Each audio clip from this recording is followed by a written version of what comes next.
But with the 50th cherry one. And I said, come on, Gregory, don't you remember your 50th game? And he goes, I remember my 100th, 200th, 300th, but not my 50th. I said, I don't even remember any of those. Shut up, you fucking dickhead. That would have been good. That would have been good content. I wish you'd said that. Let's start with it. No, that was a genuine. I'll do it, mate. I'll do exactly. No, I can't fake that response though. I love it when you throw shit like that. The cameras might not be. Oh, really? Yeah. Or I might have been walking in front of that. Okay, I'll leave it in. Let's leave it in, and if it's in. Shout out and congratulations too. Like, it's not a knock on the player, and I've always said this. It's the celebration from the clubs and the NRL. I know. No, we're not hammering it. We're not hammering it. It's just like, Lukey, as players that have been there. Players, mate, we don't, swear. Here's what you celebrate, and you agree with this, mate. Yeah. So we make sure it's not disrespectful to players that to go through this. You celebrate your debut with your friends, your family. That's a great. They do that great. That's awesome. The next step to show that you've become a first grader is 100 games. It ain't 50 of the best. It's always. I'll use the cricket analogy, Luke. I know. Sammy Constas isn't celebrating the 50 the same as he's celebrating the 100. It's a different celebration. Mate, I'm going to argue it's contextual for Bronson. For negative for anyone? Fair. For negative not even for Bronson. I know what he's gone through and everything, but I'm talking for anyone who's played 50. Correct. Yes. That's what they're doing. Yes. And it's because of the old school and how that we're built, we just sort of laugh at it. Because I honestly don't remember my 50th, 100th, 150th, 200th, I think I was at North Queensland. 250th, I know I was at Newcastle. 300, I'm in the Catalans. Don't fucking really... It wasn't a big deal. Didn't have shit on the jerseys. Didn't have anything. Wasn't like, yeah, well done. This is in the 2010s, mate. Like, I played 250 against Melbourne. It's different now. Social media's definitely changed that. And I didn't fucking... I love the recognition and I didn't fucking want it either. Yeah, I know you don't want it. 250, that's... 250, threw on the bin. Same as 50. 250, 150. I don't even have the jersey. I might ring up fucking Newcastle and say, you got that jersey? Do you remember when we beat Melbourne in a prelim to get to the not prelim, to the first semi to get into the prelim with the Roosters? That was my 250th. 250. Okay. So you didn't remember. You beat Roosters in 2013. Yeah, gotcha. Yeah. Gotcha. So we got beat by the Roosters in the prelim, but the game before that, that's probably why it stands in out Melbourne, because in Melbourne, and there was nothing. There was nothing. I knew that I must be near 250. The only reason that we knew was because of like how you'd read them in the Telegraph and you know how many games you'd play. Otherwise, you just wouldn't have a fucking clue. And this is one thing I want to clarify too, because it's like we're talking down to guys that don't get the opportunity to get to 100. If you play one first grade game, you are a fucking tough cunt. Yeah. Like, you've made it. You've made it you've represented your family. Man. One game is the recognition. 50 is not it. Like, everyone says it because you got to get hardened into pre-seasons. It means you've been around. I always say 5 years, and then systems. I always say like 4 to 5 years, and then you'll get judged. 100%. That's about 100 games. 100%. 50 games is 2 seasons. And plus, I played 120, so that's I've got past that 20 games. Yeah, it is, but 100 games is massive. 100 games is huge. Like, I'll just muck around. I sent all that, like the cherry thing and that to the great Greg Bird, and we'll. What's Birdie saying? He's a bigger hater. He's a bigger hater. If there was a player hater, he's Silky Johnson. He's a Silky Johnson. No, you're Silky Johnson. Yeah, I'm Silky. You're running it. I said. I sent it to him. I said, just in case you missed it, it was the Bronson Cherry 50th. He goes, I was glad I missed it until this message. Cheers, fuckwit. Direct message or group message? Direct message. You're a big group message guy too. But direct. Yeah, okay, direct. Yeah. I said, come on, Gregory, don't you remember your 50th game? Emoji, eyes that way, and then a laugh, whatever it is. He goes, I remember my 100th, 200th, my 300th, but not my 50. Not my 50. I said, I don't remember any of those. Did Birdie play 300? So he says. He counts. Well, if you count the UK. No, UK don't count. It does count. That's what they put. That's why they put Jam nearly at 500. Yeah, I know, but like as we're talking about, I'm talking about 300 gamers in NRL. Not NRL, okay, so he'd include a lot of the games over there. Super League, yeah. As in, games, like that's, and again, not to 235 of the best in the NRL. Okay, not to discredit what you do in the Super League. different leagues, different structures. Yeah. 76 of the best. Whenever in I want to Super talk myself up, I always say I'm a 200 gamer. Well, it is because of what you did. But what you did in Played Wakefield. 85 over in Wakefield. But that's professional. Yeah. It's no, but you understand this. It's professional. It's a professional league, right? I got you. So just say guys like Ogre, and Fitzy, and like they're 300 gamers, like because they played 100 over there. A lot of guys played a fair few games over there. Yeah. Nudo played 200 over there. Like so, it's like if that's a professional game. If the Pommies come over here and claim those games into here, like Jam is on like Yeah, that's what I was about to bring up. I was just bringing it up. Something I think crazy. it's So more. Beaver's a 300 gamer, like Beaver's a 330 500 gamer, and then now. and then he played about 6 seasons in the Super League once he retired from Manly. So I'm a 300 gamer because I played Gotcha. a couple. I think maybe a 12. So 292 NRL, Do you know when and then 10. I think whatever. Cadlane? Yeah, about Did you 18. get 300 over at Cadlane? Did you? Yeah, See, I can't believe we they didn't didn't celebrate send that. me a fucking jersey and make a big parade of it Cadlane. down the Rue de la Soie. Oh, actually, we did have a parade. You had your own parade. We had our own parade.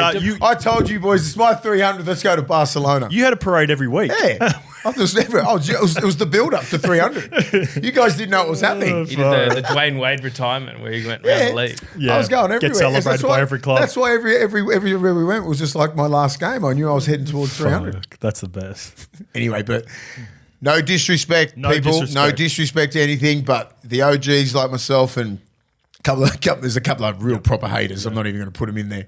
They laugh a bit. We just laugh about it. There's no disrespect, but I think it's a different. We just laugh about it. It's No just- disrespect. But Cherries.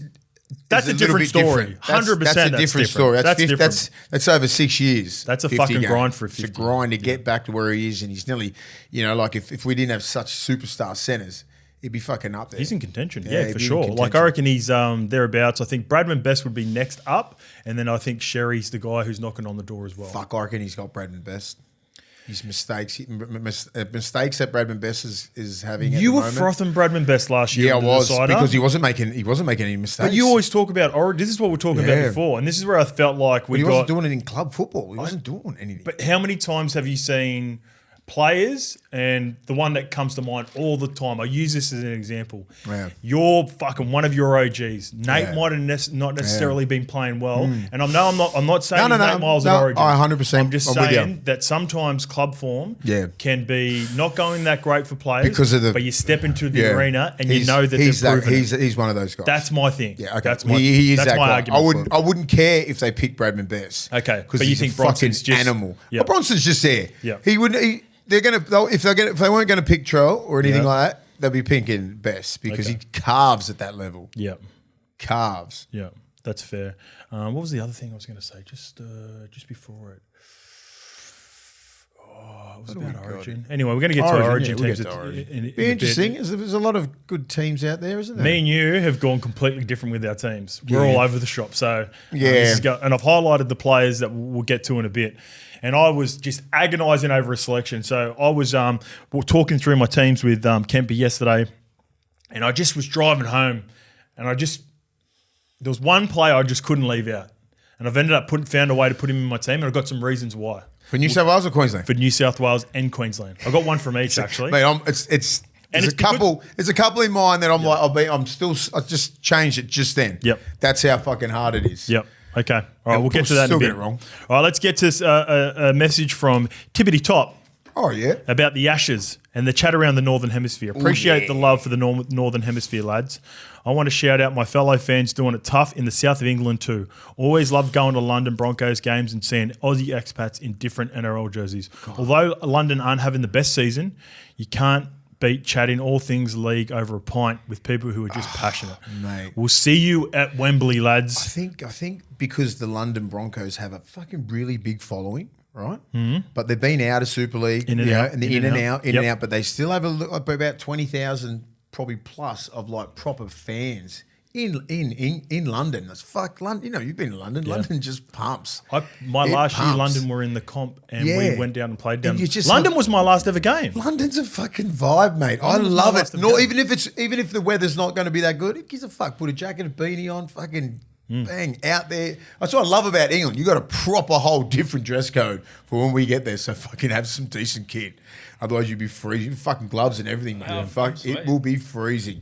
Yeah, Luke is always dressed up to the nines. It's me who's got to worry. I always walk around in training. No, with your fucking shorts and shit. Fuck, mate. It'll be a good vibe there, man. London goes off. The Broncos still there. I've never been to Wembley. I've never played there. I watched an NFL game at Wembley. Yeah, I've never been there. Yeah. And I'm really pumped. Especially the new Wembley, like that new Wembley's next level. Yeah. I want to know. I don't want us to get 30,000 there. No, they won't. No. They're going to pack it out. They're going to pack it out. 70, 80. We've got 30,000 on our Ashes tour with us already. Jesus. Sign-ups, deposits. Easy, People done. are keen. We're Already frothing. in, mate. Hey, what about, we're just about to do our teams for Origin. Yeah. What about our way to Ashes Australian team? Maybe Give us the spine. not now. Well, I reckon we build towards it. Do we maybe wait until Origin and then pick our team straight off the back of Origin? Yeah, straight off the back of Origin. Based off what's selected for New South Wales and Queensland on Monday, Then we'll dictate our Ashes team. RL team. Yeah. You like that? Yeah. All right, There's going to be obviously there's going to be a couple of bolters, but not that many. Thinking back Depends who's playing for Australia. Well, check this out. Last year, the 7 and 6 for Australia were Tommy Dearden and Mitch Moses. Yeah. Exactly. All right. Let's get to our Origin teams. But before you do that, before you get keen on our Origin teams, go to ashesrl.com.au. Lukey has got the link in the bio. You can go and look at 3 different packages. You can get all 3 games, the first 2 games, or the last 2 games, and come and join us. Took me a while. It just took me a while to pick. I was sitting there yesterday. I was just like, there's obviously a few. The halves got me big. What about, I love it when you got a voice note and you're going through your teams and going, this is what I'm thinking, but I might change to this. But he can't play. He's got to be fucking starting. He can't come off the bench. All right, see you guys. I'll see you in the morning. All right, boys. Fuck it. I'll see you in the morning. All right, this one comes from Joey DW. Willie speaking. Big facts, no printer. This notion that Latrell even has to audition for an Origin jersey is exactly why Queensland have dominated and won in years when they weren't meant to. Latrell was an Origin player through and through, never let the state down, is one of the few in the comp that can put the fear of God into Queenslanders. So without further ado, let's get to our New South Wales teams. And here's a little teaser. We both have Latrell Mitchell as our left centres. I've highlighted, so let's do this. We'll go through both of the back fives together because we only have one change. Okay. Mace, you have gone with Dylan Edwards, Tom Trbojevic, Latrell Mitchell, Stephen Crichton, and Brian Toto, and I'll come back to you, mate. Yeah. I have no turbo. I have Dylan Edwards, Zach Lomax, Latrell Mitchell, Stephen Crichton, Brian Toto. And I'm going to narrow about that because if Zach Lomax hasn't played anything, he's going to play this week. Yep. Obviously, hopefully he gets through. But then I look at it and go, does he warrant going straight in over Tom Trbojevic? That's the only problem. If it wasn't Tom Trbojevic, because he ain't touching Toto, he's the best winger in the whole game. Toto lock? Yeah, he's a lock. But Trbojevic, at the moment, right, he's had more games under his belt. I feel like on the wing he could do a job. He played twos. He's strong. He knows how to find the space. He's a bit bigger body than Zach. It's only because Zach has missed 6 games. Okay. That was my biggest factor. And when you get on the Origin, I know he's fit. I know he's an athlete. I know he's been taken care, but I'm not sure what injury he had. It was the syndesmosis. Syndesmosis? Was it? No. Something to do with the foot. I think he had. It was some way. It was We'll find it. It was something to do with that, and that's a lot of drive, right? I look at that and go, okay, play twos. What's that predicated on? Fucking getting to bang and that next level drive, and that's where that foot injury might be like might just collapse. Where fracturing his foot, sorry. You know what I mean? Like it's just like it's fair. It's a fair point, right? When you're coming out of play twos, which is one of the most important plays, you got to find your space, you got to dig in, and then you got to fucking drive to try and find your front because you got 4 massive Queenslanders trying to pick you up and get you. I just think Tom has that knack of finding his front a lot when he wants to. Yeah. Doesn't really have to most of the time because he does it naturally. Okay. But when he's coming out of that wing spot, when he's coming out of that right side wing or left side, I think you'll find his front a lot more. And he's a fucking big body. You know how big he is, mate. He's 6'5", 6'4", easy 108, pushing 110. It's a big man. He's a big man. So is Zach as well. Plus, he's big up in the air. Does it not worry you at all the way he's looked in the last couple of games? I thought last week I was looking at him very closely, and I thought he looks good.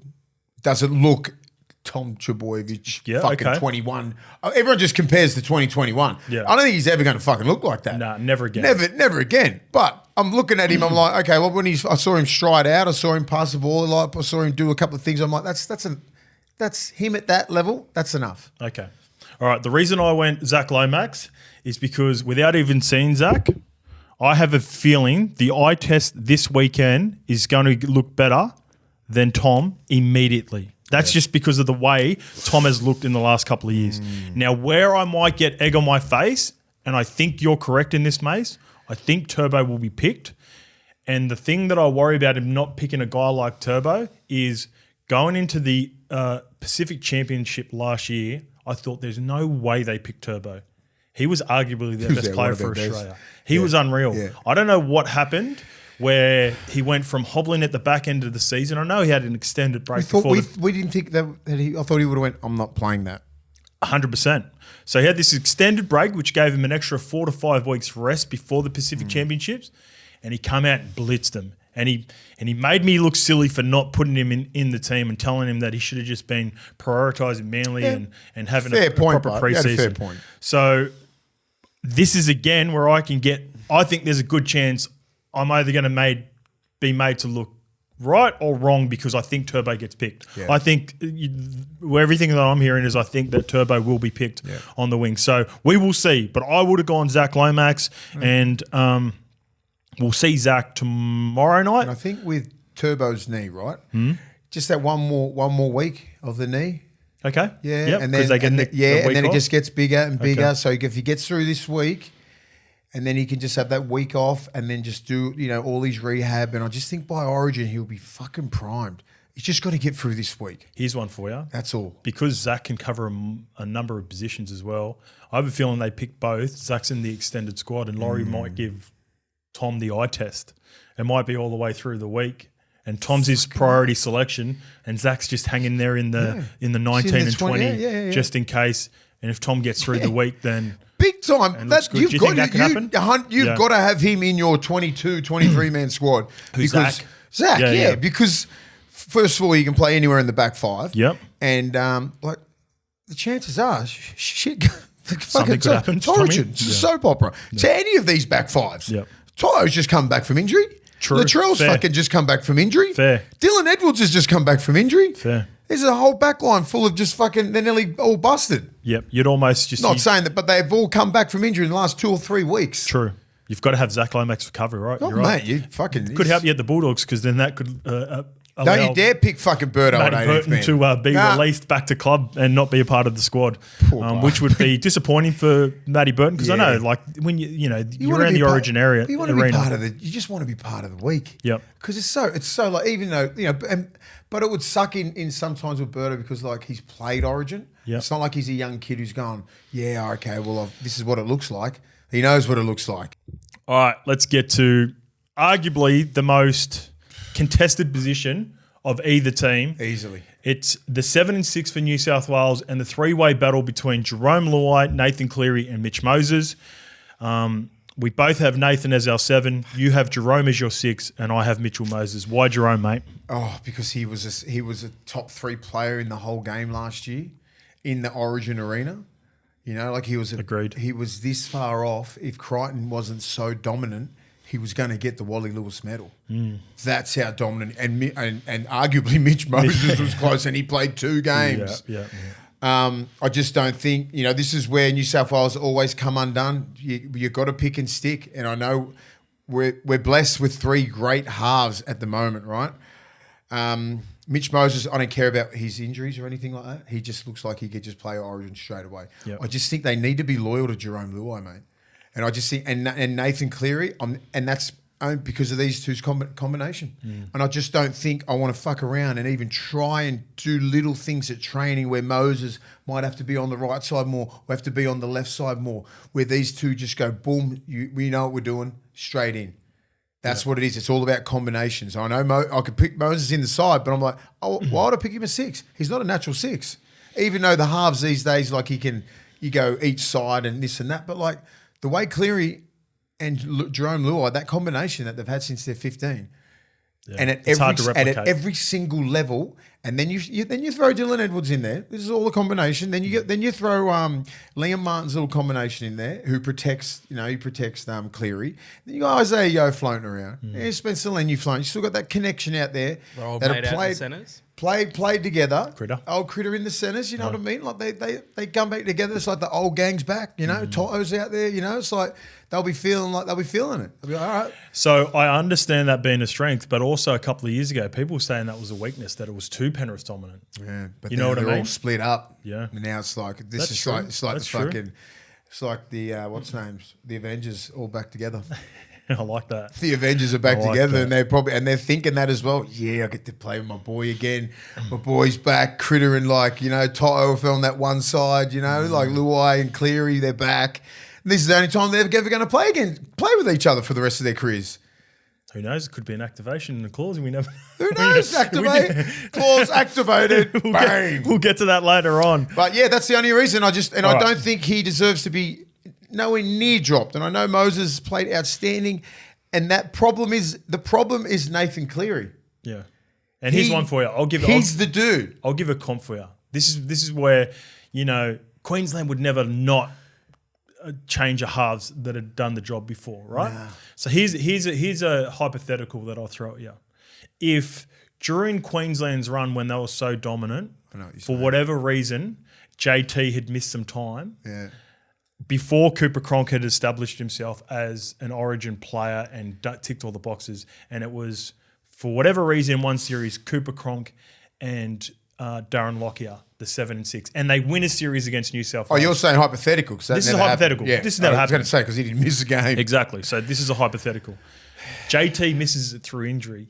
The very next year, Queensland 100% put JT back in with Lockyer, don't they? Yes. And not to say, this is just not, don't go, they're an eye for an eye and all this sort of thing in terms of stature, but just where at the time of JT being the premier half in the game, that's the comparison right now with Nathan. 100%. And that's where you would go, JT goes straight back Beautifully in, said. even if Queensland had won. Beautifully said. That's it. And that's exactly how Nathan I thought. still hasn't had his moments like JT would have had before that, but for a lot of people, clearly, JT was the best halfback in the game for a long period of time. For a lot of people, not everyone, Nathan Cleary has been the best halfback in the game for a long period of time. He has, clearly, for the last 5 years. For both of us, he goes back in 7. The reason I'm going 6, when I watched that game, the reason I'm going Mitch Moses at 6, Jerome was unbelievable the whole series.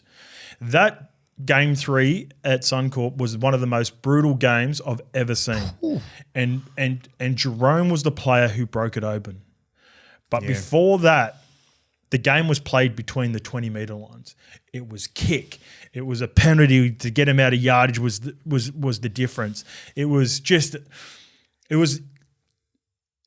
warfare. It was fucking good. It was warfare. It was a good game. And it was just a kicking game. And don't get me wrong, Jerome had some nice kicks, but the majority of them were Mitch. Sending it down the field. Some of the sets went for about 25 metres and the team struggled to get out of yardage. Sending it down the field. I want Mitch and Nathan doing that consistently. I don't believe Jerome and Mitch were able to have their moments at the back end of that game if it was not for the kicking game of Mitch. So that's why I'm sticking with Mitch. And I do that reluctantly, and you'll see with my bench as we get a little bit later on, because I really struggle to just leave Jerome out of my team. So those are my reasons for Mitch. I think it's going to be... They're valid. They're valid. Mine is just... I just don't think Cleary and Moses can be on the same field at the same time. Okay. And I understand that. I understand the... Because I saw it and I was listening to Joey and everything, and I'm just like, the way that they both play, they're very ball dominant. Yeah. One needs to just take a little bit of a back seat. I reckon for sure Moses can do that. I think he can. I'm going to say the maturity in Mitch that I've seen in the last 2 or 3 years, I've always thought he was a hybrid 7. I've always thought he's started his career at the Tigers in the 6 jersey, developed into a really good half. I see him similar to Ches. I would not have a problem playing Ches at 6 with a premier half, and I think age matters as well. Maturity matters. Mitch is 30, 31 years old now. He's been around and he has... This is his opportunity to go on a bit of a run, playing representative footy because Nathan is going to be the guy, so he has to buy into the role as being the Robin. I understand. Yep. I totally get it, but I just don't think they'll get it. Okay. I just don't think. I think Luai, just for this game one. Yep. Fuck. I think because some of these guys only got one chance. We lose this Brisbane one. She's fucking. You're out. You know what we're like. Yeah. You're out. You didn't do the job. Fucking bring him in. I told you we should have picked Moses. No, this. Bring Zach Lomax. You know, that's what we do. Yeah. We'll panic. Results 100% determine how this goes and what teams. That's why we've got to get it right. All right, let's go with the forward pack. So that's why we've got to get it right, and that's why they'll go with combinations that will work. Okay. That's it. All right, let's get to the forward pack. We both have Payne Haas. We both have Reece Robson. We both have Angus Crichton. We both have Liam Martin. You have Isaiah Yeo on your team, but not in the starting lineup. You have Mitchie Barnett, and I have Yoey as lock and skipper. But the biggest one, you're sticking with Jakey, and I'm going with Terrell May. Why Jakey? Jake Trbojevic, I think he brings more than what he does on the field. He's a leader. He's a captain. He's one of the most respected players in the game. Tick. Tick, tick, tick. And I don't give a shit how many minutes you leave him out there, 20, 25 minutes. He's going to clamp down anyone. He's going to clamp down on Tino. Boom, boom. He won't be making a fucking centimetre more than what he should be. Right? And I think Carrigan would be like that as well. Any middle will be getting Jakey's best hits, right? And I just think he can do a job. He can tip the ball early to the paint, to Payne Haas, get him a little bit wider. Mitch Barnett starting at lock, I just think he can do it. He can do that as well. He can get a little bit wider of the ruck. There'll be no fucking ball playing. You know, there's no ball playing like when, you know, where Yoey got questioned a couple of years ago, and I think he put that back in the bag. And then he could use it a little bit when he comes off the bench, right? So you front load. When it starts to open up a little bit it starts to open up. Then you can start doing that. In the first 20, 25 or 30 minutes, you are not even thinking about it. But you can have a nice little pass, which Jakey has, get Payne Haas onto the ball, Mitch Barnett onto the ball, you know what I mean? Have those little combinations. His defense is outstanding. He was a captain last year. He doesn't deserve to be dropped. I don't give a fuck about how he's playing with Manly or anything like that. If he was a Queenslander, he would never not miss a game. He's like their Nate Miles, right? And I just don't think he deserves that just because you want a bigger name. Because Terrell May's putting up fucking ridiculous numbers. Terrell May can wait another year or whatever. He's going to be in the squad somewhere. He might play a role within these 3 games, but not this first one, mate. This first one's in Brisbane. There's fucking big lights, mate. This is not playing at fucking Campbelltown. That's true. You know what I mean? The big lights up there, game 1, Brisbane. You need fucking players that have been out there before with the big lights. They're fucking. It's a hard. We've all been there.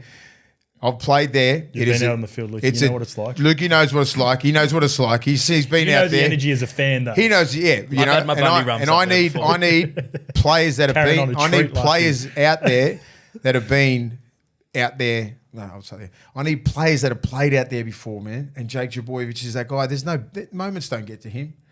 He doesn't care, and I'll put him as captain as well. I love it. Yeah, I just don't. And you know what he brings more. He's more than just the fucking tackling machine. He's so highly respected in this game as a human being. There's no other person I'd rather run out for us first than Jake Trbojevic. Do you know what I said about Jakey before? Is that when I'm around Jakey, and I've seen him a couple of times over the years, don't you just want to fucking give him a hug? I always do. He revitalizes my love of the game by just being around him. Just something. Come here. I don't know how to explain it. The appreciation he has for the game, for Manly, for New South Wales, for rugby league, it's just not. It's not something that you can manufacture. Nah. Some people have it, and it's like when you're around him, you're like. And you think about, maybe, you know, this is going back to when 2013, 14, 15. You're going through a tough little slog in 15 and the game's getting a little bit strenuous. Like you look at Jakey and Jakey's just keen as beans.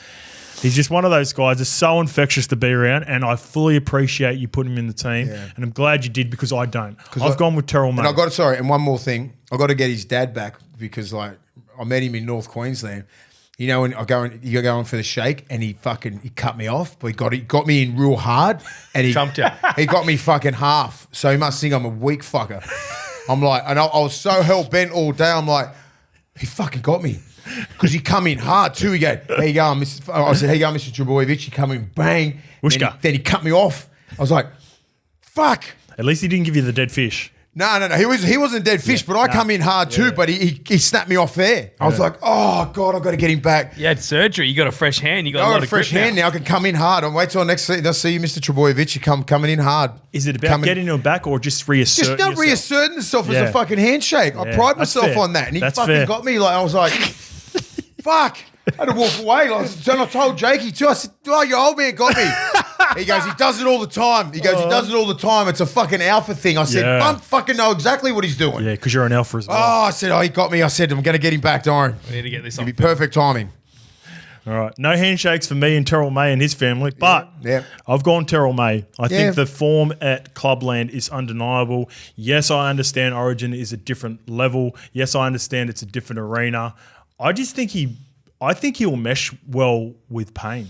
I think he's a really effective. He doesn't have the physicality or the bend of a guy like Jakey, but he's a really effective defender. And because of the way I've constructed my bench, I want a player like Terrell May, like Payne Haas, like Mitchy Barnett that can play big minutes if required. We look at the crazy part of what happened, and we probably won't replicate what happened in Game 1 last year. But if that was to happen, I would have more confidence in Terrell over Jake right now at this point in their career. So that's the reasoning behind my decision. Yeah. And you'll see with the way my bench is constructed, it probably makes a little bit more sense because I'm going to take my licks, but I'm also keeping Isaiah Yeo in the lock position and I'm keeping him as captain. All right, let's get to the bench. We both have Connor Watson at 14.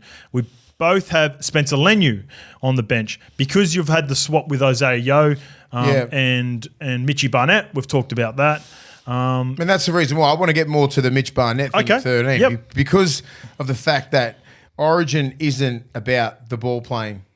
You know what I mean? Like, because a couple of times he got questioned, like, it's not Penrith. It's not the Penrith system. You don't have to do that. You can have that shape with you, but like fucking, because he's so fit, so big, so strong, he can just play. And when he plays, like when he put that away, he was just dominating like last year. He played 60 minutes straight. Do you think the bench part of it forced him to play? Yes. Okay. That's why. So I said Mitch Barnett can go on there as your third sort of prop where Jakey can just Jakey's he ain't going to do 10, 15 hit-ups. He's probably going to touch the ball about 10 times. He can pass a couple of times or tuck it in, quick play the ball for Payne Haas or for Mitch Barnett. Mitch Barnett, quick play the ball for Payne Haas. You know what I mean? They'll all work together. And then that's why I think Mitch Barnett, he hits good. He's got a little bit of a pass in him. He fucking runs those really good lines. Just one little play the ball for him, jams in. And then Payne Haas can go off that. Where Isaiah, he'll come on for Jakey and then continue that. And then he'll open up a little bit. Then he can step out a little bit wide. He can show and go and this and that. He's got the guy out the back and Connor Watson to speed the fucking game right up. Yeah, chuck Connor Watson on with 10 minutes to go. Right, if depending how the game's going to go, like I think just Spencer Leniu coming on, you can actually change the whole fucking game. When Spencer did that last year, he changed games. 10 minutes when he come on those last 10 minutes of every game, it was a fucking wrecking ball. They don't have a fucking Spencer Leniu, right? They don't. And the Connor Watson, potentially Mo Fotuaika, but Connor Watson nowhere near it. Connor Watson, bang, all the way through. Like he can just run and then just speeds the ruck up. Isaiah Yeo gets on the back of that because he's so fit. Yep. You know what I mean? Like that's in my head that would work. But just a quick one on that too. How about imagine saying, and not to say that they are, but a lot of people have them in their team. Imagine saying even a year ago that Connor Watson and Mitch Barnett would be locks for a lot of people for their team in Game 1 in 2025. Yeah. And I think they're in a lot of people's teams. They'd be in everyone. We talk about late bloomers. They're in everyone's team. We talk about late bloomers that debut late in NRL careers. Yeah.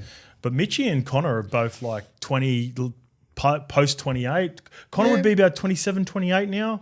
Mitchie around the 29, What about Newcastle letting him go and then he just turns into an Origin and an Australian player? One of the first picked. Both of them. I mean, Connor Watson's not an Australian player, but he'd be close to it just at the end of the year. But I'm just saying, Mitch Barnett is an Australian player and he's one of the first picked in both teams and Newcastle gladly let him go. The fuck what was you the doing? Contract situation around that? Who were they making space for? Or was it just a better opportunity? For Tyson Gamble, I think.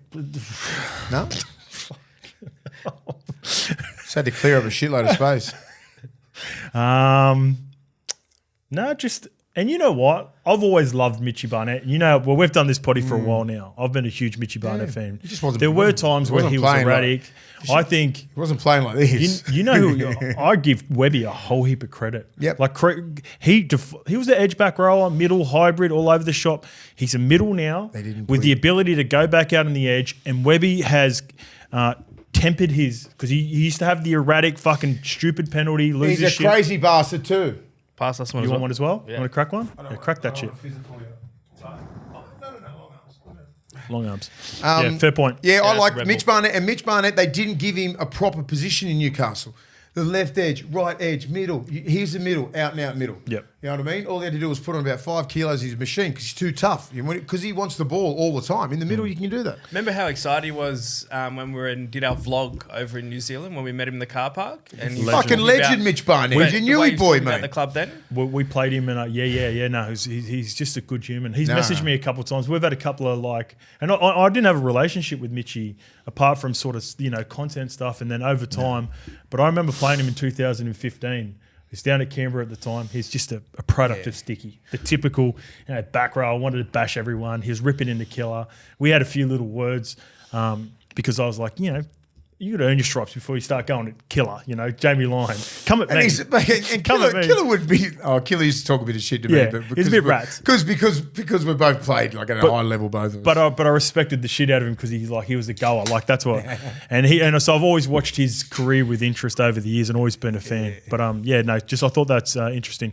Our 17s are going to be really interesting for people. And my selection is if you get it wrong, you're going to get fired as a coach. But let's start with our benches. Let's go with your one first and don't give my one away. You've gone with Keon Colomatoni. Yeah, I have. And the other one was supposed to be Huddy Young. But I can't have Huddy Young off the bench because he predominantly stays on the left side and he's barely in the middle. And it's just like Olakuatu, what they did with him last year. He's a right side back rower. He doesn't even cross the black dot, right? Yep. So it's a different beast. When you come on the bench, when you're coming off the bench, and you go, and they might have to play him in the middle, front row. Keon can do it. Keon can play in the middle, left side and right side. So I think he's got it all. Hudson Young either starts. I think if Angus Crichton plays, I think he's playing better than Angus Crichton.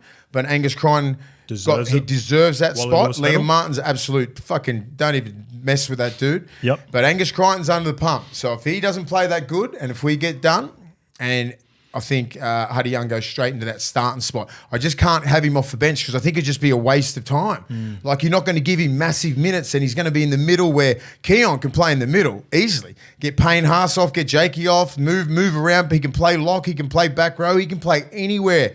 That's an important part for a middle. Very versatile. And he can play very big minutes as well. He's lost a couple of kilos and I think he's primed. He missed out on last year's little origin. I think he looks good, and I just think he's been slept on a little bit because he wasn't in last year's team. But like having him on the bench, like I just think he's not just your specialist right side back rower or left side back rower like Hudson Young. These guys need to be playing. If something goes down, fucking like Liam Martin's down, shit. All right, what do we do? Just put Key on there, right? Or fucking Angus is down. You put Key on there. A middle goes down, put Key on there. He can play every position, and that's very important for a bench player. You've got to be able to play left, right, and middle. I love the pick. Love the pick. And he's a fucking animal too. And he's Forget about that. Yeah. I've gone someone different for a lot of the reasons you've done it, but I've gone Jerome Luai as 17. Now, hear me out. Yeah, I just looked at it. Now, hear me out. And I'm going to take my licks. No, I get it. Like I said, if you make a decision like this as a coach and it doesn't work, you get fired. But I'm willing to take my licks and risk it all for a guy like Jerome Luai because I couldn't wrestle with it on the way home, driving home last night going, Jerome's got to be a part of my team. But I'm not just going to chuck him in for energy and be the because I think he's the sort of player right now that bleeds blue. I think the energy of the Blues in the last 2 or 3 years has been around him, the big three, and then not in terms of importance of like the roles they play. It's the energy they bring. I like the Toto Critter, Jerome Luai return, them bringing the team back together, but I got a defined role for him. Yeah, okay. So at the absolute best, he covers me in the most crucial positions that there are in Origin. Imagine worst case scenario, something was to happen, 7-6, bang, we fix that. He's even got the ability to play 9. I know I got Connor Watson, but Connor Watson, if required, can play in that roving role. All right, now going to the back rows and the stuff that you mentioned. I agree with you. Homolo Olukwatu and Hudson Young are both out-and-out starting back rowers. And I was thinking about this over the last 4 or 5 years, and take our time here, so I'm going to ask you guys a genuine question. And because we're a podcast, we can bring it back in. When was the last time a back rower has been on the bench for New South Wales and you thought, geez, he's had a wow of a game? Never. Because they're always 80-minute back rowers sitting on the bench and they very rarely have an impact. Well, even the two guys that have been in contention for a lot of people, Hudson Young and Olukwatu. I think Olukwatu's got a couple of chances. Huddy Young's got a couple of chances. They haven't played well. That's what I've been saying as well. In my head, that's why they're not there. Yep. They're either starting or they're not. Agreed. All right. So, and if there was something to happen in the back row, I've got plenty of flexibility. Yeah. Isaiah Yo's played edge before. I can put him out there. Mitchie Barnett, we just talked about him playing edge. Mitchie Barnett playing edge back row at Origin is the same as Ruben Cotter playing edge for Queensland at Origin. Tom Gilbert went off a couple of years ago in game 1 at Adelaide, and they go, Ruben, go play 80 minutes out in the back row. He does a job. Mitchie could do that. You don't need a specialist 80-minute back row. Is that it, 80? I don't think it's required. I don't think it's required. So, can I jump in? Yep. Last year you were almost, I can't remember which side of the fence you sat on, but it's what Billy did for game 3 with Kalen, and he had Harry Grant at 14. You did too. You can play small ball. Yeah, you did too. I said this. This is going to my point where you get you fired, because when you look at people when they pick teams, it's like, that's not an Origin team. You've got to be an innovator sometimes. Cameron Serrato looked like a goose at the start of last year with all the game's changed. He looked like a goose at the start of last year with all the interchange and utilities that he had on the bench. Now people are trying to copy it. One, he's been really successful, and I know Origin's different, but I've got a plan for if things are travelling. So, if New South Wales are travelling and you feel like they're on the front foot, and I'm not going to just sit Jerome on the bench for the entire time. Yeah, give me a plan for him. He's going to come on and play the roving 13 role, and I'm happy to have him and Connor Watson on at the same time. Ruck speed, it's all happening. We're on the front foot. You're dominating, and you're in a really good position. If things were to change, then obviously we can make some change off the back of that. Whereas if I'm chasing points, here's what I'm doing. All my attack is going to the 50 metre. I'm getting to the black dot of the post. I'm inserting Jerome into the 13 role, but it's going to be a split, different sort of role. Jerome's going to be manning the left edge with Mitch Moses, so we can have a shot to the left. Dylan Edwards and Nathan are going to be on the right, and where we go is going to be dictated by where the fullback is. I think it's going to be Callum Ponga. So if Callum's on the right, we're going left. Get back to the 50, have a shot. That's how we're going to work it, because that's how you chase points, and that's the role that I would have with Jerome, if need be, in the last 20 minutes. So I've got... You just chuck Isaiah Yo up to the front row. Yep. Take Terrell off or Payne. Yep. Put him at lock and just let him rove. There we go. So you can protect him in defence. Put him on an edge, and Liam Martin can move in a little bit. Angus can do that. You can move that. This could work. I had this in my head. Yep. About a week ago when I was singing, I said, because I was going through the halves, I'm like, could you put Jerome Law on the bench? Could you put Mitch Moses on the bench and have Connor Watson as well? I'm like, maybe you could if you had 2 dogs on the bench, because you do. You got Mitch Barnett and Spencer Leniu, and you got a forward pack that can play massive minutes. Right? You can leave Payne Haas out there for 80 and Terrell, mate, and the back row pretty easy. everybody. You know what I mean? Isaiah Yo's the one for me, right? Yo's your movable piece. He's my movable piece. Yeah. I can move him to the edge. I can move him to front row. I don't care where he is. He's just in the 17 where he can play off the bench. He can come in and play lock. He can play... front row, wherever, back row, it doesn't really matter. That's why. But it's going to be hard. That's a very bold fucking choice, which I don't think they will go with. They won't go with because there's a lot of moving pieces in there to make that fit. That's all. Yeah. You know what I mean? That's why I was like, because I was thinking about fucking doing that. Trust me. I was like, just put them all in. Fuck it. Speed the ruck up. But then you just got to think, when you're on the back foot, what if Queensland's dominate the shit out of us? We got too many small guys out there and you just get fucking hammered. Things happen. I don't know. That's the only thing Laurie sort of came out and said. He goes, the big thing he's thinking, do I go small ball or do I go big? Laurie is not in the position to do anything risky like this. No way. No. No way. But look at this. Just say our bench, my bench. Connor Watson's not fucking big. Spencer Lanu's not that big. Like no one's huge in that team. It's not the way the game's going. No, like Keon is a fucking. He's decent size, but like he's not 6'5". There's only 2 6'5" fuckers out there: Payne Haas and Tino. Everyone else is like well below, unless you're talking outside backs. Who cares? But in the middle, they're built for the kill. They go in there, they play big minutes, got good ball skills, and they fucking hit hard. They hit effectively, and that's it. And they're tough. And they can play big minutes. That's what you're looking for.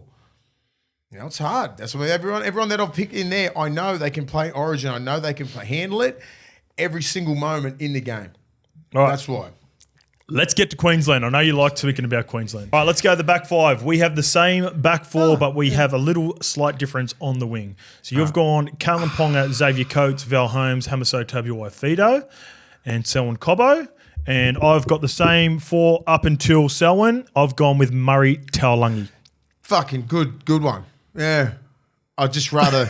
No, I don't mind that because Murray's been playing good, but then I'm thinking Selwyn, he's playing pretty good football and he's fucking hard to hit. Yeah. Yardage carries. He's got big carries in him. Taulungi's a bit more skillful, finishes really good. Yep. Selwyn Cobbo finishes just as good, but his play twos, he's fucking knocking people out. Yeah.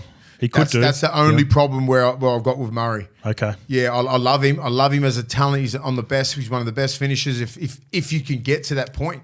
But most of these guys, if you're coming out of yardage, getting fucking licked big time. So I'm thinking that the. Do you know why I think Selwyn comes into it? I think it would have been Murray every day of the week, but a fully fit Latrell, I think you need a big body like Selwyn. Yeah, he's coming. Like, and you think he don't remember when, like last week, when Trell went straight at him, him and Willison, boom, boom, get off me, try. You know what I mean? Yeah. He go, fuck you, that's. I love it when you get that look in your face. You don't think he's thinking about that? You know what I mean? Like it's just like, oh fuck, I've got to get that one back. You know, I didn't think he was that strong.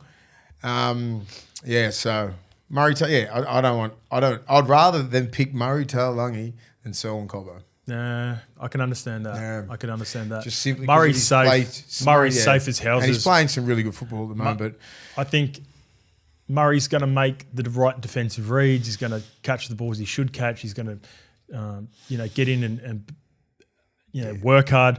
Yep. Selwyn's probably going to gamble and try to take a pick to the house. He's probably going to try to wedge in and bash a Stephen Crichton, or at least come up with a shot and the yardage carries. I think it's a tick towards Selwyn. It's a tough call for. Yeah, it's tough. That's a tough one. I'm happy to stick with Murray Taulagi, and I think maybe Murray is the play game one, and potentially Selwyn Cobbo if things don't go right. Like for anyone in the back five, I think it's fucking good back five. It's a bit of an audition. Doesn't matter.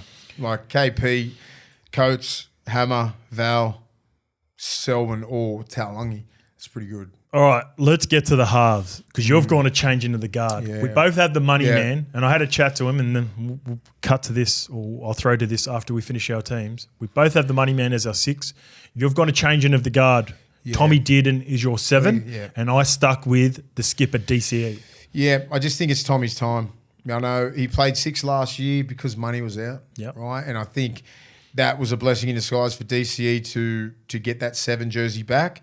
And it does a great job. Would do a great job in this series as well. But I just think it is a changing of the guard. And I always say because when they got beat last year, so they need to see something else. Cam Munster is one of the missing him last year. That was huge. Yeah, that's like us not having Cleary. You know what I mean? But you didn't really have a backup for him for Munster last year.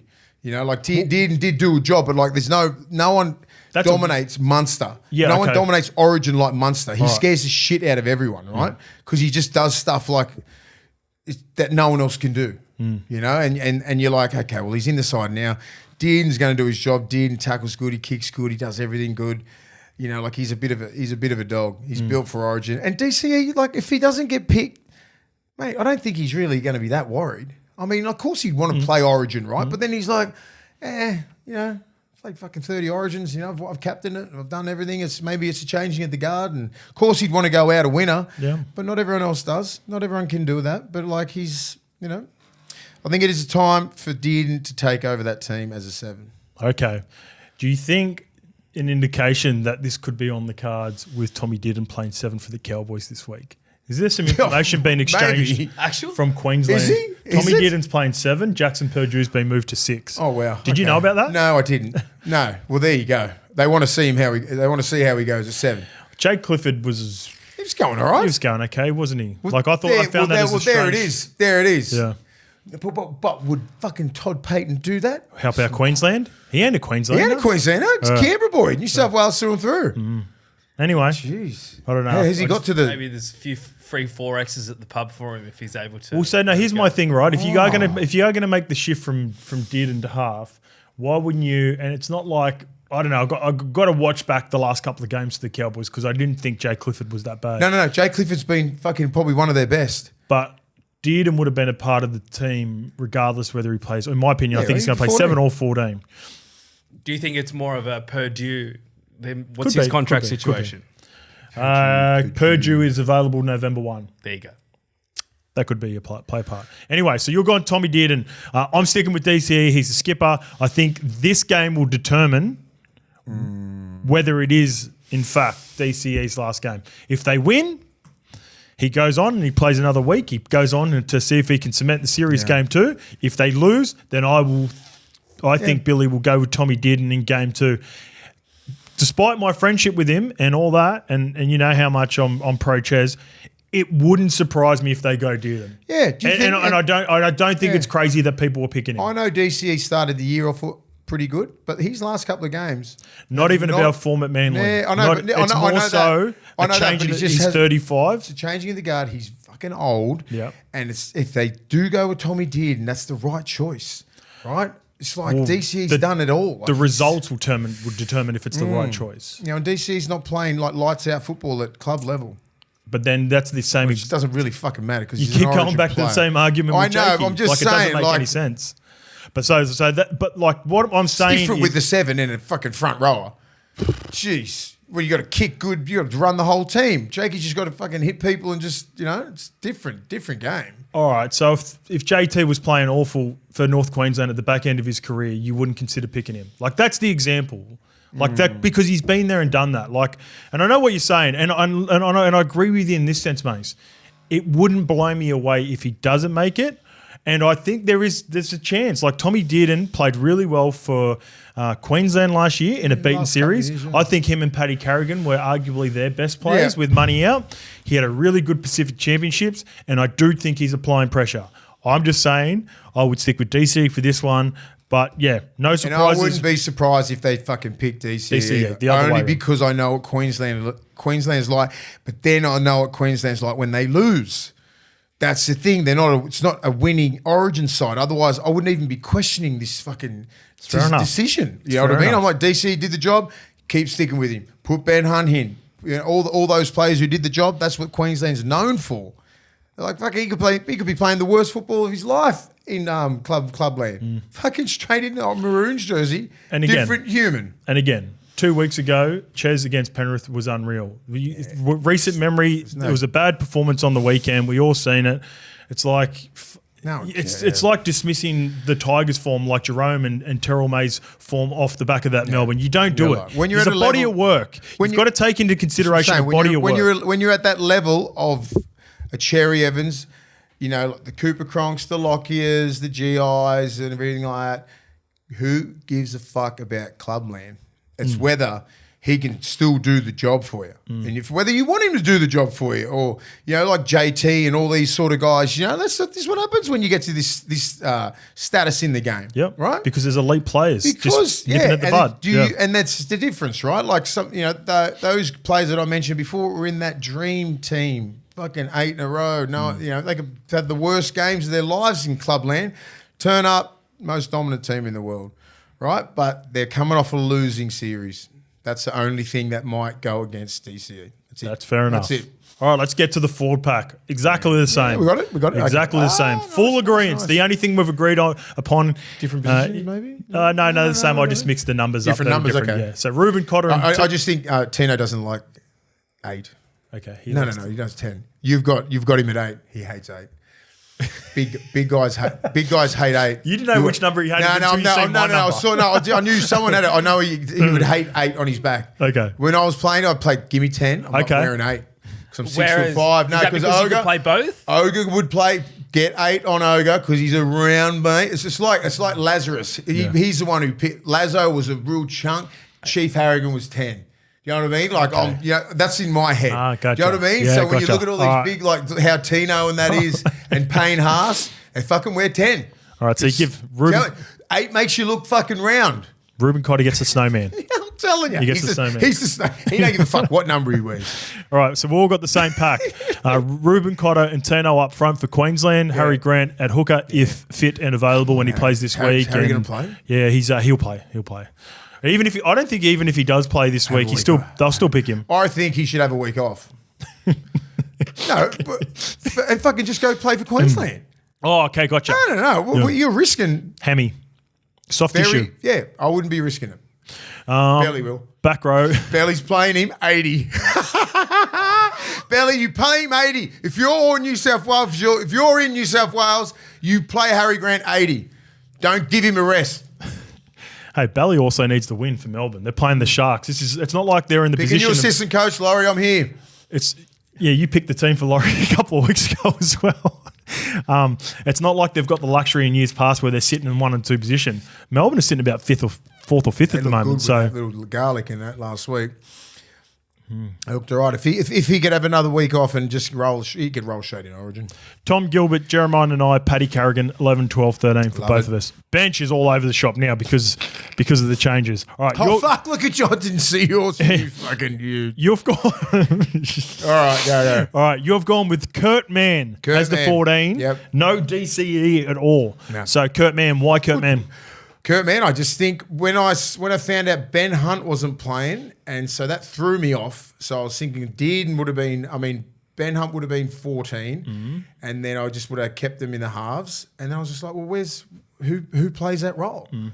DCE's a starter, or he just doesn't play. Okay, fair enough. In my head, and Kurt Mann, Shekinah Watson. Kurt Mann is the dude who you have a look at what he can do. Like he fucking plays hooker, he plays 13. Plays back row, front row, 5'8". He can play anywhere. If you're looking at a guy who can play any position, Kurt Mann's your man. Kurt Mann's your man. Kurt Mann reminds me of Connor Watson last year, where you go into a gun. He's been around for a while. He hasn't really played had 200 games. Jesus Christ, I didn't know that. But Kurt, he's been around. He's been in systems for a while, and then he'll get an opportunity, and he won't let you down. Yeah, and I just think there's rumours that he might get picked, he might not. You know, you could. I'm not sure who else would be picked at 14. Well, I've gone Tommy Dearden because I got Ches at 7. Yeah, see, so just say Ches is not picked and they go Dearden. Who would you pick at 14 for him? That was probably yeah. I wouldn't want Ches in 14. That's what I'm saying. Yeah, so I'm like, so that's where my man Kurt Mann comes in, and I just think he deserves it. You know, actually,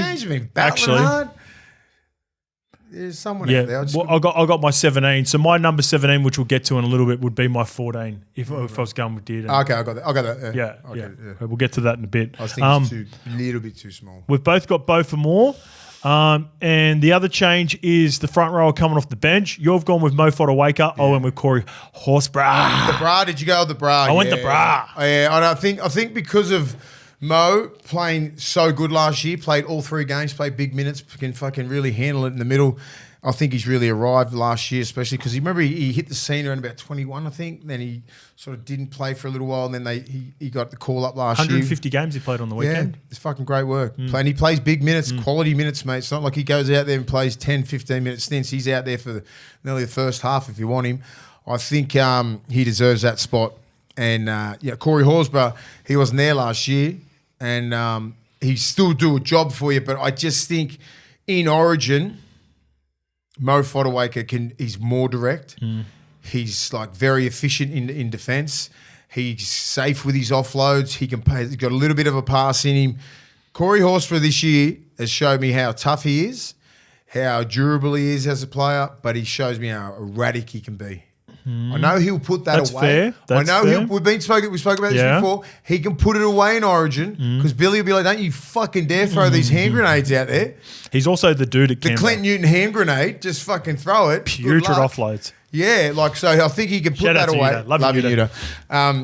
So, like, I just think he might have to wait. I think he will play a part in the Origin series, but the Bra might have to wait for game 2 or 3.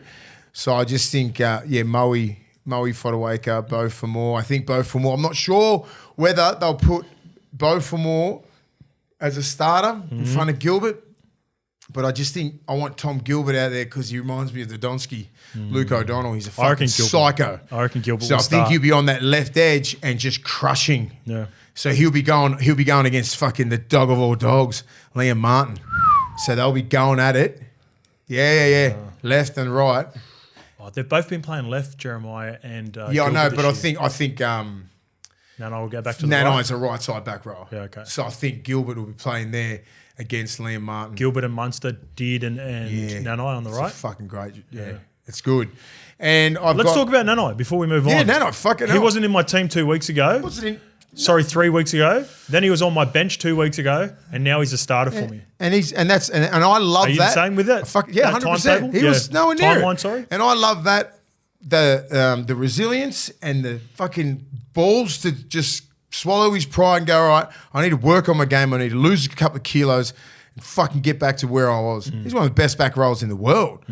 Now he fucking is again. Form-wise. Right? He was playing reserve grade 9 weeks ago. Now he's going to be probably a starter for he's going to be a starter for Queensland, right? Yeah. All because like he locked in and was fucking, like that. And that's coaching. That's coaching. And that's big Todd Payton knowing what you got there. Like if you got a little pussy who's just, I'm going to go back to reserve grade and have a fucking whinge about it. You don't want those guys in your club. He knows what Nanai's like. Yeah. He went back there, took it personal, come back, worked his way back into the starting from off the bench, making an impact, starting, fucking bang. This is my team, hitting blokes, offloads, line break, just fucking, it's like he's playing with kids. That's a good point. He wasn't gifted the starting jersey. No. He had to work back into it. And then he worked back into it, and then he got his starting jersey back, and he's like, fuck it, it's mine. I belong here. Now I'm going to play to my full potential, which scares the shit out of me. Last year, Angus Crichton, round 2, was playing New South Wales Cup for the Roosters. Yeah. This is the round Nanai, 2, yeah. Jeremiah Nanai was playing Queensland Cup. Yeah. And he's going to be going against Crichton. And you think he ain't going to be fucking going, well, if you're the best back rower in the world, fucking look out. Let's go. I'm coming. I love it. All right. I went the horse bra. I can understand the Mo Fodawaker pick because I think he's probably doesn't have as quick a leg speed as Spencer, but he's that short, stocky body. Yeah. Fine. Quick play the balls. Chaos. When he comes on, he'll create chaos. So my 17 is probably the most outlandish one. Trent Liero. I don't think it's outlandish. Yeah, but no one's really speaking about him. Okay. And it's just like... I think he's a lot of 18, 19 for a lot of people. Yeah, I know. He's the next up. I think I'm just thinking, who else they got? The bra? Did you consider the bra? Yeah, I considered the bra. Like he's going to be in the 23. Did you consider the juice? Did you consider Kurt Capewell? I did. I really did do Kurt Capewell. But Liero, why? Fuck. And now I'm very conflicted, and I could change his fucking side. No changing. Come on, we're locked in. We're on the body. I think he's been knocking at the door for a couple of years now. He's a mainstay in Melbourne. Melbourne's the top team to beat in the NRL. He's the lock for that team. He can play front row, lock, back row, any position that you want, and play massive minutes. He's built for Origin. Like he's going to go on there, and he'll just say if he gets 40 minutes, he'll end up with like 35 tackles and probably 15 hit-ups. And you probably wouldn't even know he played. He's just going to give you those numbers because he's just about it. He don't talk that much shit. He just goes out there, does his business, and I think he's waited his turn. Okay. He's waited his turn now. I think he deserves it because he's been playing some really good football. Not crazy like out of this world numbers or anything like that, but it's consistent football, and I think he deserves the nod. But then Kurt Capewell could easily be at that 17 as well because he can play centre, he can play back row, front row, anywhere. He's very versatile. So if you're looking for versatility as your back row, I mean, Trent Liero could do a job he could do a job there because he's not a massive lock. 2 years ago, he's at left edge back row with money. Yeah, he can play a lot of positions. He just put himself at lock because I think he can ball play a little bit. He's all right. There's a lot going. There's a few that could fit that fucking 17 jersey. Yeah, it's a hard one. In my heart of hearts, there's no way Billy. Oh, no way. I think this guy's number 18 or 19. Oh, he's in the squad. I think he's a part of the squad, and he'll get a taste of it, and then get sent back to North Queensland because I think Billy will go with a vet like Felice, like Kurt Capewell. Who knows? But I'm going Jackson Purdue. Yeah. I can see why.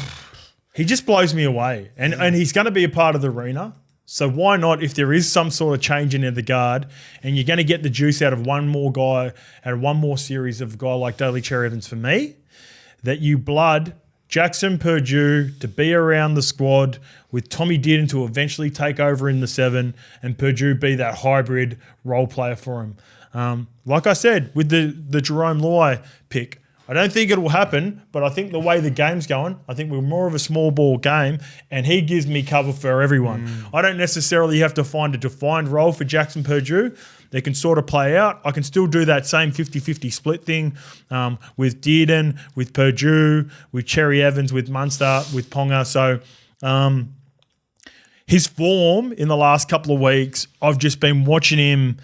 And I know it's only a small sample size. And better every game. Because, first 3 games, I was like, fuck, what's he doing in first grade? The first game. Fuck, first 3 games. I was like, and then he just went fucking like that. I'm like, he could be playing Origin soon. Yeah. Because they had a bad run as a club. He was actually okay in the Sharks game, and then he's just got a little bit better every game, mate. Just a little bit better.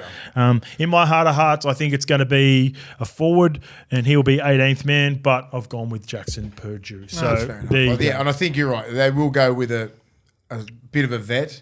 A Capewell maybe. Because I think the juice is going to get picked up. Yeah, and I'm looking at that. And if Kafusi's on the bench, I would hate that if I was like a middle as well. Because he's going to come on for 20-something minutes and just fold everyone. Quick question. So your hesitancy around picking someone new and picking Jakey in the arena because it's at Suncorp game 1. Is there anyone in Queensland where you're like, oh, that's an obvious pick because it's at Queensland for Origin, or that benefits that same hesitancy for the New South Wales team doesn't apply for Queensland because it's at Suncorp. Queensland, and they'll get behind. They'll rally whatever.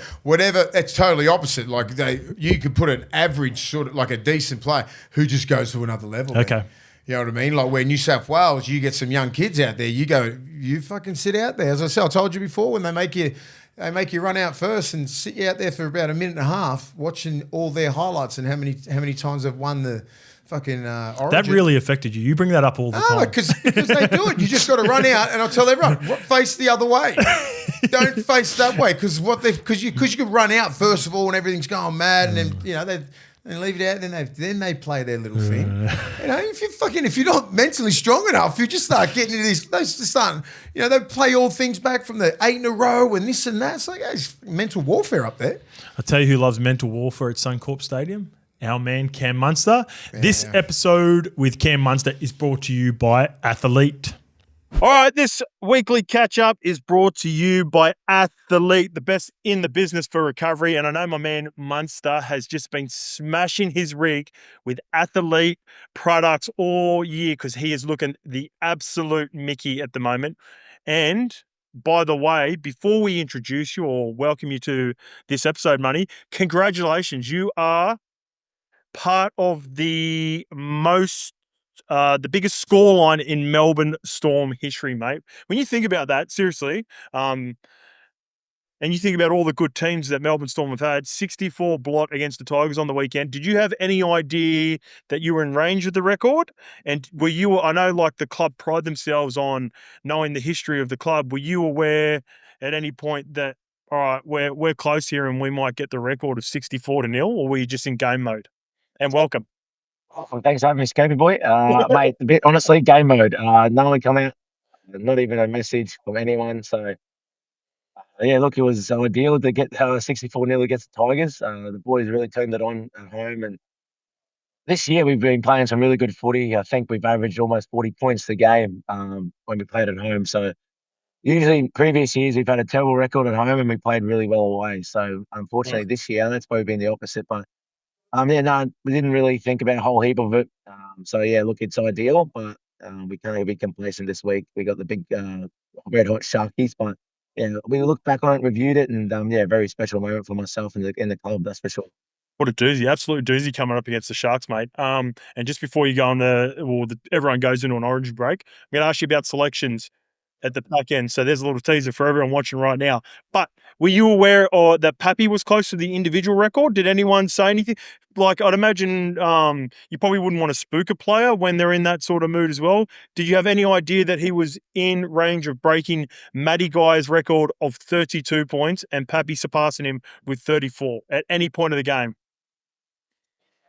Oh, I knew Paps was kicking goals and scoring a lot of tries, and I actually had a little think in my head going, "Oh, I wonder what the Storm record is," because I know Addo scored 6 tries for us, and that's probably the record for us individually for the try tally as a club. But points overall, it's crazy to think he still had 2 tries bombed, and he missed an easy kick that he scored. I'm pretty sure On the left, hit the little post. shank. Yeah. Hit the left post. So it could have been. He could have had almost 42, 44 points, and you know what I mean. Like when you look back on it, you're like, wow, he scored a lot of more points than a lot of teams did during obviously the round 10. So look, it's pretty crazy, but yeah, it's something that I don't see getting broken for Melbourne unless someone like Xavier Coates or a winger that's probably scoring heaps of tries and kicking goals. You know, so yeah, I think for us as a group and looking back on it, it's a pretty crazy record. Going from one of your mates to another mate, Hectic Cheese, it's official. He's leaving Bondi. He's going to Redfern, 2 big rivals. First question, how do you think Cheese is going to go at South Sydney, and do you think you're going to get back the best version of Cheese at South Sydney? It's a great pickup for South. You obviously know Cheese very well. He's a very dynamic number 9. He's different to the ball playing, bit like Damien Cook or Harry Grant when you get out of dummy half. Like very hard to handle when they're very, very quick out of dummy half. But when you look at other guys like Coruscant and stuff that are really manipulating the ruck and really good with their ball skills, where Cheese is probably going to bring another element of running hard and be able to obviously have that grit in the middle third, and they've got enough grit as I see it with the Rabbitohs. But I just think Wayne's going to get the best out of him. As you talk about, there's a lot of great coaches in the game, and one of those guys is Wayne, and he knows how to get them guys going each and every week. And you just look at the guys like Latrell, Cody Walker, Jackie White, and like those type of guys. Last year, they obviously were a bit inconsistent, but this year you can see Wayne's really nurtured them and got them back to where they were when he was there previously. So look, he's got a knack of getting blokes up and about. He got myself up in 2020 in Origin, so if he can get anyone up, it's if anyone can get Cheese up, it's definitely Wayne Bennett. Okay, well, Cheese mentioned that on the Buy Round podcast. He said he's really looking forward to working with Wayne because Bally comes from the Wayne tree. You had the opportunity to work him with Bally in 2020, and he's got a history of working with big personalities and getting the best out of him. What are some of the similarities that you see in Bally and Wayne, and then off the back of that, we'll bring out the best in Cheese in a full-time role? Oh, he just demands excellence from his players, but he goes about it really simply. Like he just keeps it simple, trusts the process, and backs yourself, and he has a lot of fun with it too. And like a lot of old coaches, and I feel like Belichick slowly got a little bit off Wayne, but he's not as laid back as Wayne, that's for sure. But he got some traits from Wayne, and just the way you can manage players and how to get the best out of them, personality wise. And I think that's why Belichick's been so great in his role for so long. Is he understands the person before the player, gets to know him a lot more, and that's what Wayne does as well. And you can definitely tell why Belichick's been so successful is he's had the opportunity to be under Wayne, and Wayne has obviously always got those guys up. You look at Alfie Langer, the Pearl Renouf, you look at Latrell Mitchell, Cody Walker. He's had so many strong personalities, and he's got them. Willie Mason, Newcastle, mate, big personality. Yeah, like you said, with Willie as well, myself. Like, there's a lot of guys that have had out there personalities, and he's just showed why he's such a great coach because he can deal with it and knows how to manage them. So, yeah, I think just like anyone, like Cheese has got a massive personality, and I think he's going to thrive under Wayne. And He'll obviously set boundaries with Tees, but I think he's just going to let him do his thing and let him be himself. And if he can do that, he's going to give the competition a red hot crack Tees. And as you know, mate, previously when he was playing New Zealand number 9, he was probably one of the best number 9s in the competition. So he's definitely got it in him. He just needs a chance and needs someone to understand his game plan and understand him as well. Yeah, I think everyone's rooting for Cheese at this point. It's disappointing it didn't work out for him at the Roosters, but that's life. And he gets a great opportunity to go to another big club with big coach, good teammates, good team, and a team that could really use him. So if he can get back healthy, we're all looking forward to seeing Cheese play his best. Everyone at Cam Murray coming back too, but Cam Murray. I think he had a complication, mate. I think he re-aggravated something, not to the extent of the Achilles, but I think Cam was a chance to come back just before finals. But it would have been huge if they could get him back for this year. But I think he signed there for 3 years, and I think he'll combine well. I think he'll get back to that hooker lock hybrid role that he played with you guys so well. At this time of the year, mate, everyone is frothing. We've got one more round of NRL before the teams break off into Origin selection. Me and Mace have selected our teams for both teams that we will be announcing tomorrow. Congratulations. You made both of our teams, mate. So hey, did you get that payment I sent you? But I don't want to talk about Queensland selection. That's a tough position to put you in. And not to say this isn't, but there's been a lot of discussion around three key positions for New South Wales. It's the Edwards versus Tedesco battle, and it is the Mitch Moses, Jerome Luai, Nathan Cleary battle. Let's start off with Dylan Edwards and Tedesco. Who do you think New South Wales will go for in the 1 jersey? Do you think Dill did enough last year to cement the jersey, with Teddy applying pressure and playing really good for the Roosters at the moment? Oh, it's a headache. It's a good headache to have. And I think Dylan Kingsey's spot the last 4 years speak for itself. And I know I'm really close with. I love Teddy and I love the way he plays, and I'm a fan from afar. But like you said, he's playing career best footy, and that's pretty scary to say because he's been a champion for so long. But for me, being a Queenslander, looking from afar, looking in, like you don't change what's working. That's what you've always done. Yeah, so. Dylan didn't lose the series last year. Dylan played really well. I know his form's probably been up and down because of the Penrith aren't going as well as they would have hoped, but that happens when you win 4 in a row. Everyone wants a bit of the pie and take all their players. So I think for me, I think he still stays number 1. He still does the little FB areas better than most fullbacks. Even though T's still doing those things, but I just think you just don't change what's working. And I'm sure Dylan will get his opportunity in game 1, and then obviously go from there. If they don't get the chocolates in game 1, they might change. But I think he gets the number 1 jersey for the time being. I remember I texted you around 2023 World Cup time, actually, and I was asking who was your gang. You were really close with Teddy from your time playing in the Australian jersey, weren't you? Like you really got along with him well, despite what everyone perceives to be the Queensland versus New South Wales rivalry. I remember texting you like, who's your gang over there on tour? And you said like just hanging out with Teddy heaps, and I think you mentioned another couple of names, but Teddy really stood out. Yeah, I knew Teddy before. Funny enough, he come down from Melbourne Cup one year in 2016, and him and Mitchy Moses come down, and didn't know him from a borough. So, but my old roommate Homer Hunt was manager was Isaac Moses, and he said, "Oh, mate, you're still in Melbourne? Would you be able to take the boys around and show them around Melbourne?" I was like, "Yeah, sweet." So I ended up just catch up with him at Melbourne Cup, and then we just pretty much hung out for 2 days. And so that's how I got to know Teddy. Didn't know him from Byron Soap, and then Melbourne Cup come around. So yeah, it was good. And then I've just probably kept in contact ever since. So, but yeah, it's a tough time. I'm close with Teddy, so, and he's a champion. So he deserves his position, Teddy. Don't get me wrong, but I think does he? I don't think he changes what works. That's my opinion, but both of them deserve their chance. So it's interesting. Laurie's got a hard headache to have, and good luck to you. All right, this one's bigger, because I think a lot of people agree that Dylan Edwards deserves first crack at it. Now, it's different with the halves, because the halves got the job done last year, but Nathan, in my opinion, is the best player in the competition. So this is a really tough selection for Laurie. Which way do you think he goes there? You just said that, Queensland over the years have stuck with winning combinations, but surely Nathan is a part of Origin this year. Which way do you think they'll go, Money? tough one, eh? Because you've seen not many blokes have done it. Like Mitch Moses, like winning a decider in Suncorp. I think there's only the last person was Joey Johns. So Yeah. and 15 years, I think it was. 15 years, and there you go. And he played career best form and really made that series his own. So look, it's I think they're going to go with Nathan and Mitch Moses.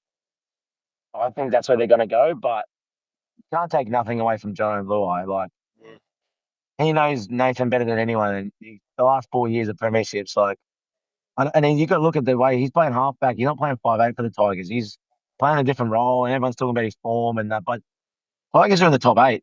Like it's not anything bad. So like he's playing halfback and still having a team in the top 8. So it just shows his leadership and his qualities. So he can go back to 6 and play that running game for Nate. So I honestly think they're going to get Nathan and Mitch Moses, but I would probably go Nathan and Jerome. Ooh, that's huge. For everything that you just said, and by the way, we've announced the teams. This is going in after. I'll be thrown to this episode after we've announced our teams. I couldn't find a way to leave Jerome out of the team for all the things that you just said. And I'm going to take my licks for it because no one's ever done anything like this and you don't really have a person on the bench. But I can't leave Jerome out of the team. I put Jerome on the bench in the 17 jersey with Connor Watson. I think there's multiple players that can play big minutes. Now in the NRL, like Payne Haas can play 80 if something went wrong. Terrell May's playing 70, 75 minutes for the Tigers at the moment. Mitchie Barnett can easily play 70 minutes. These are some of the names that I think that are going to be part of New South Wales. So I think you can have the luxury of keeping an energy guy like Jerome on the bench because I will be going with Nathan and Mitch as well. So, those are some of the reasons. Going in and asking you these questions, I know it's tough, so I've tried to make it as easy as possible for you, mate. All I want to say now is all the best for the weekend. It's going to be a top game against the Sharks. Get out there, rip in. All the best with selection. We all know that you're going to be a part of the team. You'll probably keep it humble and say, we'll see what happens. But all the best for everything over the weekend, mate. Thanks, Scott. Thanks for putting me on the blast, mate. I'm probably going to get a lot of hate mail for this, but yeah, look, it's a great headache. It's a great headache for New South Wales to have. They've got 3 great quality players and probably one of the best players the game's seen for a long, long time. So, good luck to New South Wales fans and selectors. So, great headache to have. Enjoy, guys. All right. All the best, brother. Cheers, mate. See ya. Let's get to replies for this week, and I've just got one. Oh, here we go. Lukey has put something in, a little quote from Gus at the start of the week. This is off the back of the question. We'll go to the question first. Yep. And this one comes from Sub, and he's referring to us talking about Sexton. In one set of 6, Sherry gets one-on-one from deep inside his half, finds a offload to Kraz, and then he races away. Toby gets the ball at first receiver the next play and takes the line on, straightens up, puts Hayes into half a break, gets a quick play the ball. The next play, he switches to the short side, sums it up beautifully, and puts Maxi King over next to the post. That was a really coming-of-age moment for Sexton, in my opinion. He took Raiders apart off the back of that and didn't really get much credit for it. A lot of halves butcher that opportunity or try to overplay their hand after a break like that, and the class ones ice it. Just shows to me he really is in a good headspace and maturing as a 7. Now, Lukey has inserted a quote here from Gus himself. Toby's on a journey of development. We're working with Toby and we'll worry about the roster later, Gould said, having also released this tweet the day before. Plenty happening at the moment. Things are bubbling away behind the scenes. Interesting few weeks ahead. Sexton's the one, mate. Sexton's got the whole Bulldogs organisation, fan base, just absolutely don't know what to do. Don't know what to do at the moment. Yeah, when you break that little, it's fair. It's a really good comment. You break that down there, and really I remember watching that. And I'm like, that was all Sexton. Yeah, I said that was too. All Sexton. I said, okay, that's fair. That's great play. Because just a quick one. Someone else replied to it and goes, if that was Cleary, everyone would be frothed about it. You're right. He's not getting much credit at all. And all he needs to do things like that, right? Go understand. Like people don't really notice it because he's just not allowed. His character's not massive or anything like that. You know what I mean? Like when Birdos does that, something like that, Nathan Cleary, Moses, Luai, you go, oh, fucking how good was that? How good was that? It's because people don't buy into him. He's just an unassuming young little kid. He's still developing his football. So he's only getting better and better. Like he's just, I don't think he's played a bad game for us this year. Like a game where you're like, fuck, we need a new halfback. So, but it seems to be. But fuck, don't get me wrong. Yeah. You talk to some other, like fucking half the Bulldogs chats that I'm in and everything like that. They're warming to him, aren't they? They like him, and then but at the start of the game, at the start of their bloody Canberra game, get him fucking off. Yeah. By the end of it, he's all right. We should sign him in a fucking 5-year deal. And that's you texting in the group chat too. That's me. No, I just think, and as you said, like, it's not everyone's sold on him yet. I'm not sure what he has to do. He just has to keep playing like he's playing. That's all he has to do. Keep shutting him up by playing good football, because as soon as he slips up, that's when the people start talking, right? You just play one bad game, you do one bad thing, and then that's the halfback position, isn't it? Halfback, yeah. What's the fucking most important position, right? And especially in our team, but we got superstars in different positions. Our backline's red hot. You got Kikau, you got Birdo, they're ball dominant. Reed Marnie does his own thing. So he's at the 7 position where he's more distributing, getting the early ball to Birdo and Kikau and all these other guys. So I've got a question for you. He's available right now. You can negotiate with him. Bulldogs are clearly wanting to see more, or they're still waiting to see what dominoes play out in the market. What teams on the other side should be looking at Toby Sexton right now? Newcastle, Canberra, Gold Coast. Yeah. No, he wouldn't go back to Gold Coast. Would you say Canberra are a bit more like the Bulldogs in that sense? Yeah. They got Canberra's got that young want kid, that little young kid that's Sandon Smith. I don't think they'll be looking at him. No, Ethan Sanders. Yeah, Ethan Sanders. No, but if you could get if you're sticky and he said he'd about going into the market for a veteran, he's not a veteran. He's fucking 23, isn't he? As in, do you know what I mean? Like this is where he sits in that. Fucking. He's still not developed. That's fair. He's still not. Let me rephrase it. Yeah. I he's know looking for a stopgap. Yeah, like when we just need to take our time, develop him a little bit. Like just see out the year. Let's just see out the fucking year. We might. That's the perfect world for the Bulldogs, not for Sexton. He's 1st of March 2001. He's only 24. See, and this is where the maturation process begins. I worded that wrong. Correct. This is where it begins, right? Like he should be going better and better, because he got rushed into the game real quick and he was nowhere near ready. Right, the Gold Coast put him straight in as an 18, 19-year-old, straight out of schoolboys, all this sort of shit. Doesn't fucking work, right? Digress. Then he's come up. Then he's come up through us, and now it starts. Now he's going to get better and better. And then as you can see, he's getting better. He got better last year. He's getting better this year. And the next 3 years, he should be playing nearly his best football. So would a comp be, in terms of his role with the Bulldogs, what Shifty used to be for you, Brent Sherwin? Yeah, fuck, Shifty was a gun, mate. Don't put him near Shifty's name. For sure. But in terms of the role, that there was bigger stars in the team. You've seen the question about that. Yeah, Shifty role in the team.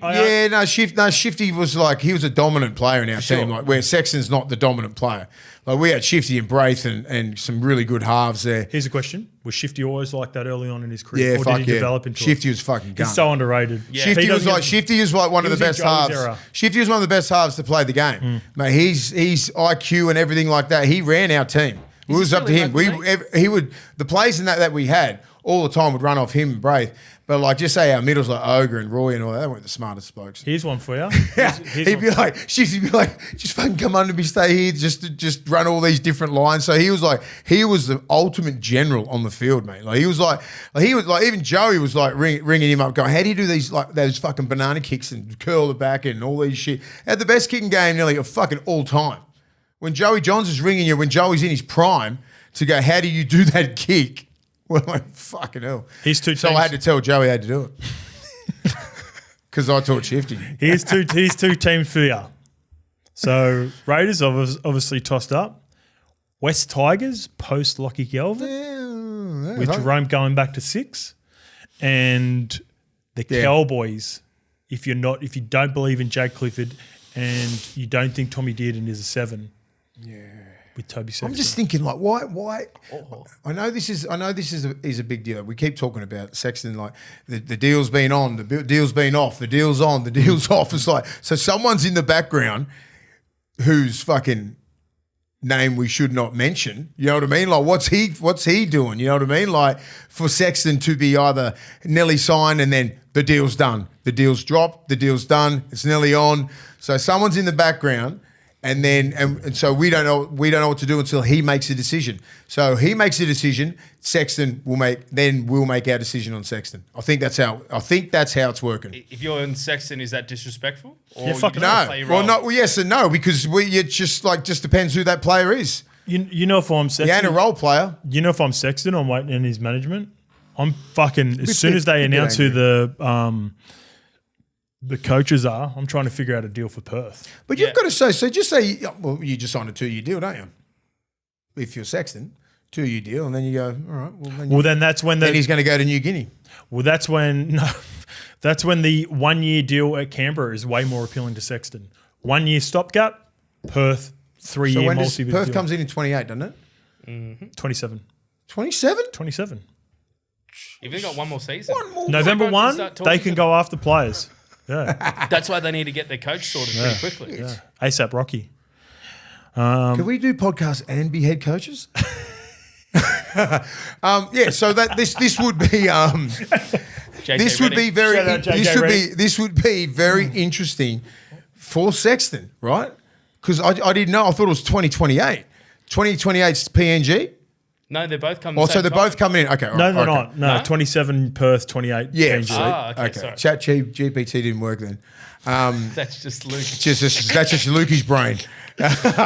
So that would be very interesting for me to go, okay, what's happening now? Do I want to be part of an upstart, or do I want to be part of the Bulldogs, right?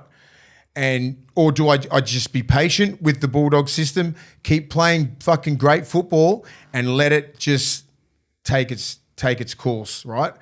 Or just try and jump to like a 1 year deal. I don't think he wants to do that. I think he wants to win, and we're going to be in a window soon. We're in a window now of a championship, so you don't want to fucking let all that up and then go over fucking to Perth. You want to wait until what happens here.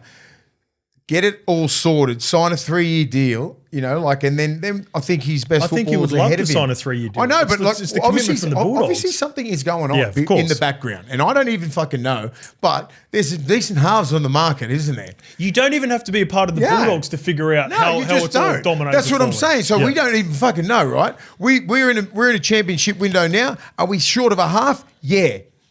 A premiership winning half? Yeah. Is there one out there? Yeah. Fuck. You know what I mean? So therefore, Sexton just has to chill the fuck out until old mate makes a decision. How many old mates are there? There feels It like might there's be 2 or fucking 3 old 3. mates. Probably one main one. All right, this episode is brought to you by TJM. TJM's Bull Bars. Fucking TJM, to I love suit him. Prado 250. I got it, mate. I got it. Oh, go. TJM's legendary Outback Bar and new fan favourite Ventura Bar were the first bars to market to suit the new Land Cruiser Prado 250 series. Both bars come with integrated recovery points, winch capabilities, and as always, backed by a 3-year warranty. You can submit a quick quote online. It takes less than 5 minutes. TJM has also teamed up with the Badge, not Gavin Badger, the Honey Badger, and turned his 200 series into a mega touring machine. Head to TJM's YouTube channel to check out the build. He really gets after it too. I need to get me a 4x4 and get the Badge to come over and look after us as well. Give the great man a follow too. Go on to Instagram, to social, to TikTok. We've got to get the Badge on here. Yeah, let's get the Badge on here. Keep up with all the touring Badge and his young family as they explore this beautiful country. All right, mate, let's get to some news. This sort of broke on Monday. What are we doing? Yeah. And it's we seen the post from Martin Luai of Jerome Luai's father's fame. And he's been banned from his wife. He's been banned. From going on social media. Oh, yes, his wife's been again. Jerome's mum has put a ban on him. It's pretty funny. After the controversial post on Sunday, Martin Luai sent Tigers fans into absolute overdrive with the social media post following the horror 64-0 loss to the Storm. Get out clause activated alongside a pair of emojis. He's taking the piss, isn't he? Mickey, but it's, I know. I mean, it's context, right? And it depends how you feel. it's just timing. It is. The timing was the worst timing ever. And I thought when I read it, it was pretty funny because so like do I. he does have he's obviously got a wicked sense of humour, and he just goes, it's activated because you got beat 64-0. And me personally, I just laughed. Jerome I has went, always been- fuck it, Dad. Jesus Christ, relax. And Jerome would have been going, that's just Dad. What do you do? No. Jerome's Nah? always as in Jerome has always been the biggest troll on Instagram. Now we know it. Now we know why. Marty's the OG. God damn you, Marty. Marty's the troll of all trolls. He even said he's going to go back to his Bebo account. He's going to fucking get a burner. He's getting a burner. He's been brushed from Instagram, so he's going back to Bebo. Yeah, apparently. right. So, I just don't think you should read into this, guys. Look, 64-0 loss. Yeah, it sucked. And then he just went, activate fucking clause, get out clause activated. Quite funny. Don't go too far into it, silly people. Get Out clause has been activated for Brandon Smith. He has been confirmed. He has signed. He has put pen to paper. The South Sydney Rabbitohs are delighted to announce the signing of premiership winning international forward Brandon Smith for the remainder of the season, effective immediately. So that's all done and dusted. I don't know if did you see the interview with Robbo at the start of the week too, talking about the Newcastle Knights situation? That is, I found that strange. With negotiating what through Newcastle the media. did. What Newcastle did with whatever- with Dom Young, they said, look, they'll come to the party, and then they expect the Roosters just to give it to him. No, not the negotiations, not anything that's been said and how it's been done, because I say this all the time. Well, just give me some context. Then. There's three sides to every story. But we don't know Newcastle's side. They haven't said Exactly. So I found the Robbo presser strange because that's his version of what the negotiations. I wonder what Uncle Nick's is. But I think it's Robbo's. I think Uncle Nick knows what's going on and hasn't fucking told him. Yeah. No. I think that's what's happened. 100%. No. And they're just front footing it. I just found it the strange. big play was the manager and Newcastle. Okay, so here's what I don't like. Do they want to get Dom Young out to Newcastle right now? Here's what Robbo is saying, and this is where I'm asking you. I'll ask you. Let me give you what I think's happening here, right? Them playing innocent about not wanting to move Dom Young on and Newcastle coming for Dom Young, I do not buy at all. Do you buy that they did not want to move Dom Young on after having a $500,000 winger playing New South Wales Cup? Of course. Did they initiate the contracts? No. I mean the negotiations or the initiating the contact. Probably not. But Newcastle would have looked at Dom Young in reserve grade going, he scored 24 tries for us. he's good for us. Would love to have him back. What does that look like? Yeah, I think that's what's happened. And there's got to be some sort of middle ground with it. The Roosters, in their best 17, are not going to play Dom Young, so therefore they do not want a lingering $500,000 just sitting there. So I just found that like a little bit strange, and that was very pro. And let me tell you how it works from then. So just say he's on 500,000, right? So the negotiations between I'm the Roosters, you're Newcastle. Yep. And then you're like, oh, well, how much can we get him for? Yes. Then so you're trying Let's to have a- get. let's- so let's- so let's you're have the trying to get. conversation. So this is what we'll be having. I'll give you 250 for him, right? And then you'll probably go, I'll give you 100 on top of that, so to make it at 350. Can we Yeah. negotiate go. it right now? So there's one more year of $500,000 worth, and there's probably maybe 150,000 remaining on the contract, right? So over an 18th month period, the Roosters owe 650. Your Newcastle Knights, how much are you willing to come and go? What would it take to get Dom Young off your books, and what would you pay? I'd pay over the next 18 months 300. Deal. Yeah.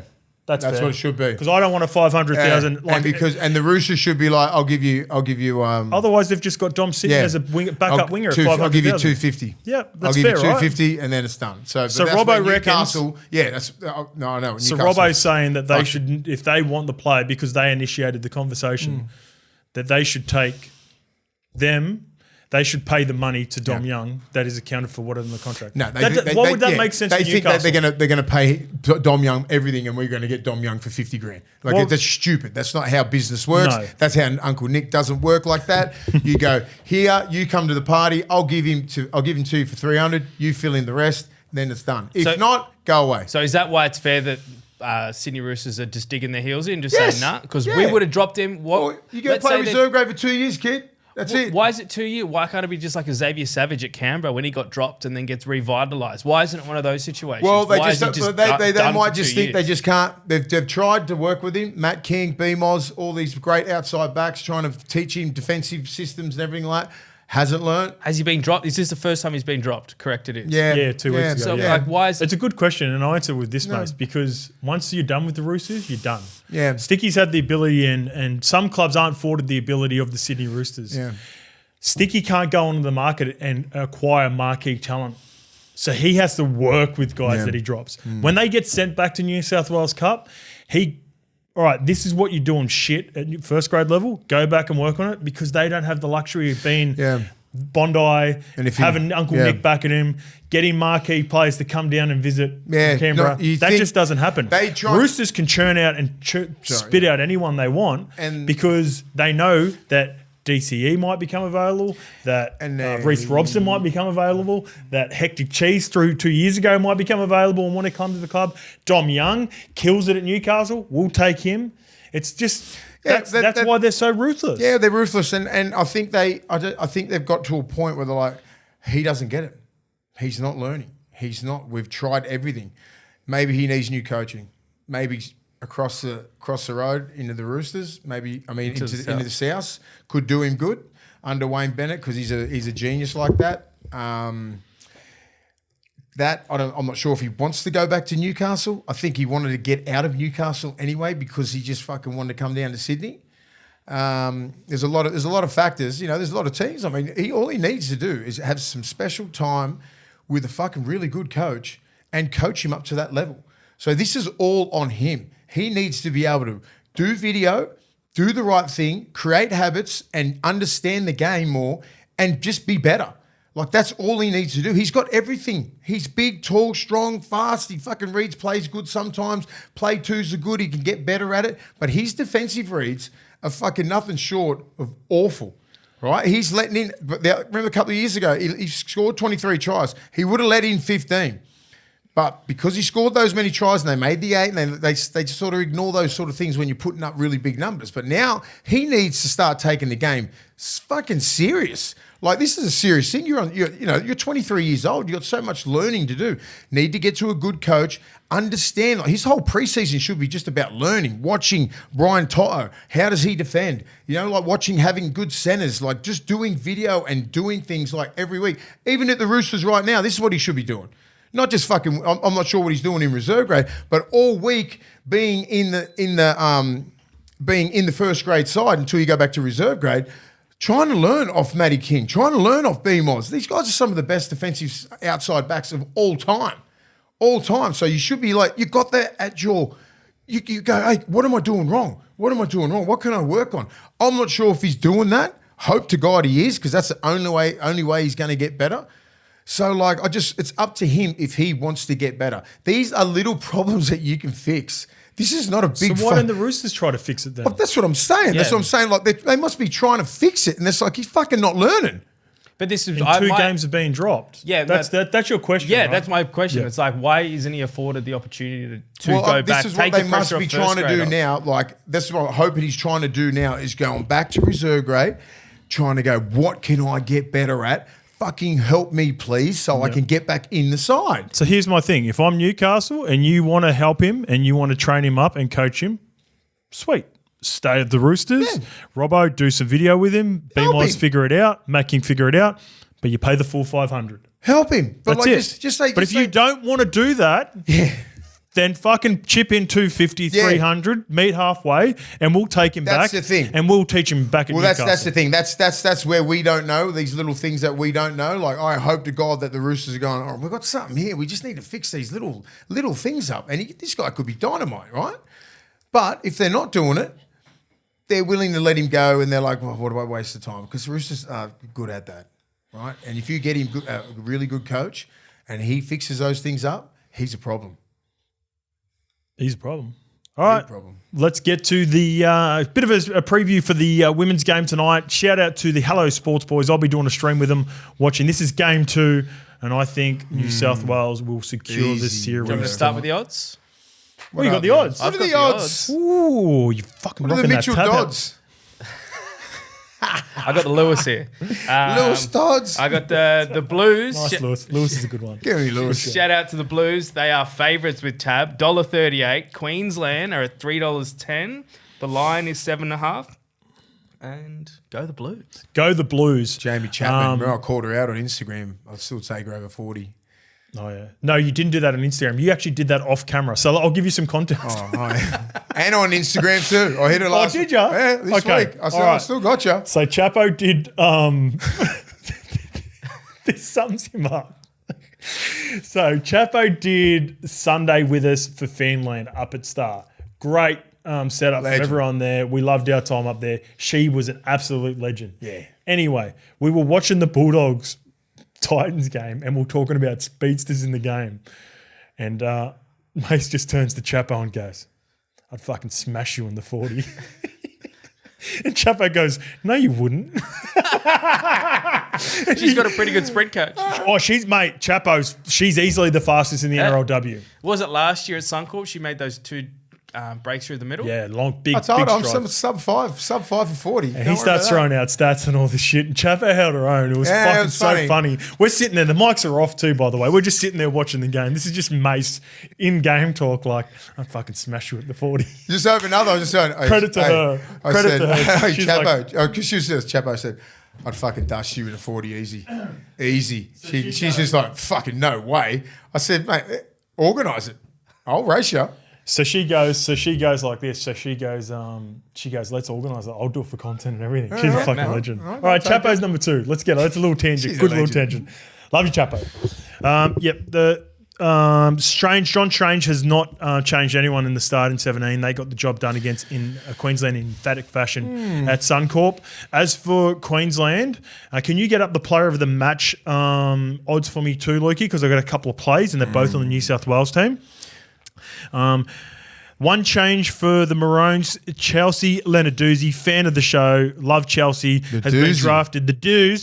Shout out to the Doos. The Doozy. She's back. She has been drafted in the 17 at the expense of Destiny Brill. She drops out. Mace, I'll give you a bit of a rundown on this game. I think New South Wales win this game. I had a play on them, obviously, in the first game after I was just looking at the lineups. But the key difference is Jessie Southwell, how she wasn't a part of the team last year. Well, we know that. Of course, right? And there's still little bits of the games with selection and coaching and I guess the popularity that go into decisions. Political bullshit with the women. Some political stuff, right?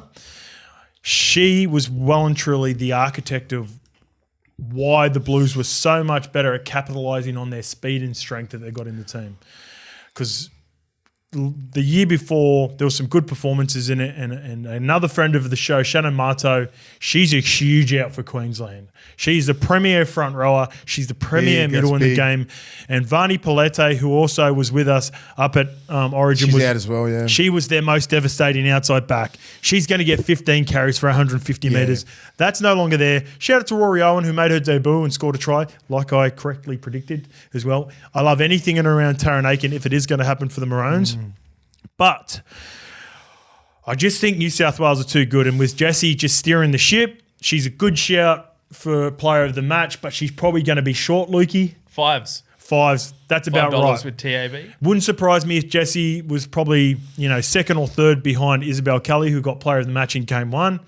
But I think at her home ground at Allianz Stadium tonight, she's been so close on a number of occasions, whether it be for the Roosters getting the player of the match in the grand final last year just behind Taran Aiken.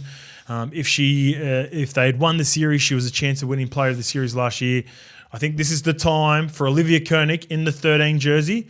If it's a close game, John Strange as a coach going to play 70 minutes. It's wet as well. Could be wet weather. That plays into Koenig. That's a very, very big thing. Tell you what, it's a very nice $9 with tab. Ooh, 9s. I like 9s about Koenig because she's going to give you 12 to 13 carries, 120, 130 metres, 25 to 30 tackles. Shit. She's going to be in everything. She's a workhorse. And I think John Strangeley's are out there for the entire You know game. who was a fucking animal? Our bench, New South Wales' bench, Kennedy Cherrington come off the bench and was fucking leveling everyone with her runs and with defense as well. That's impact. That's what you want from your benchies, coming off and just making an instant impact. She was fucking bumpers up, just throwing Dominating. people. Domination. Kennedy was left out last Loved year. it. Yeah, well, Kennedy she's was fucking left on a out last year. mission. She's on a mission. Tonga Tuki was good in a couple of carries Yeah, she had before she got a big knock. But my value play, all right?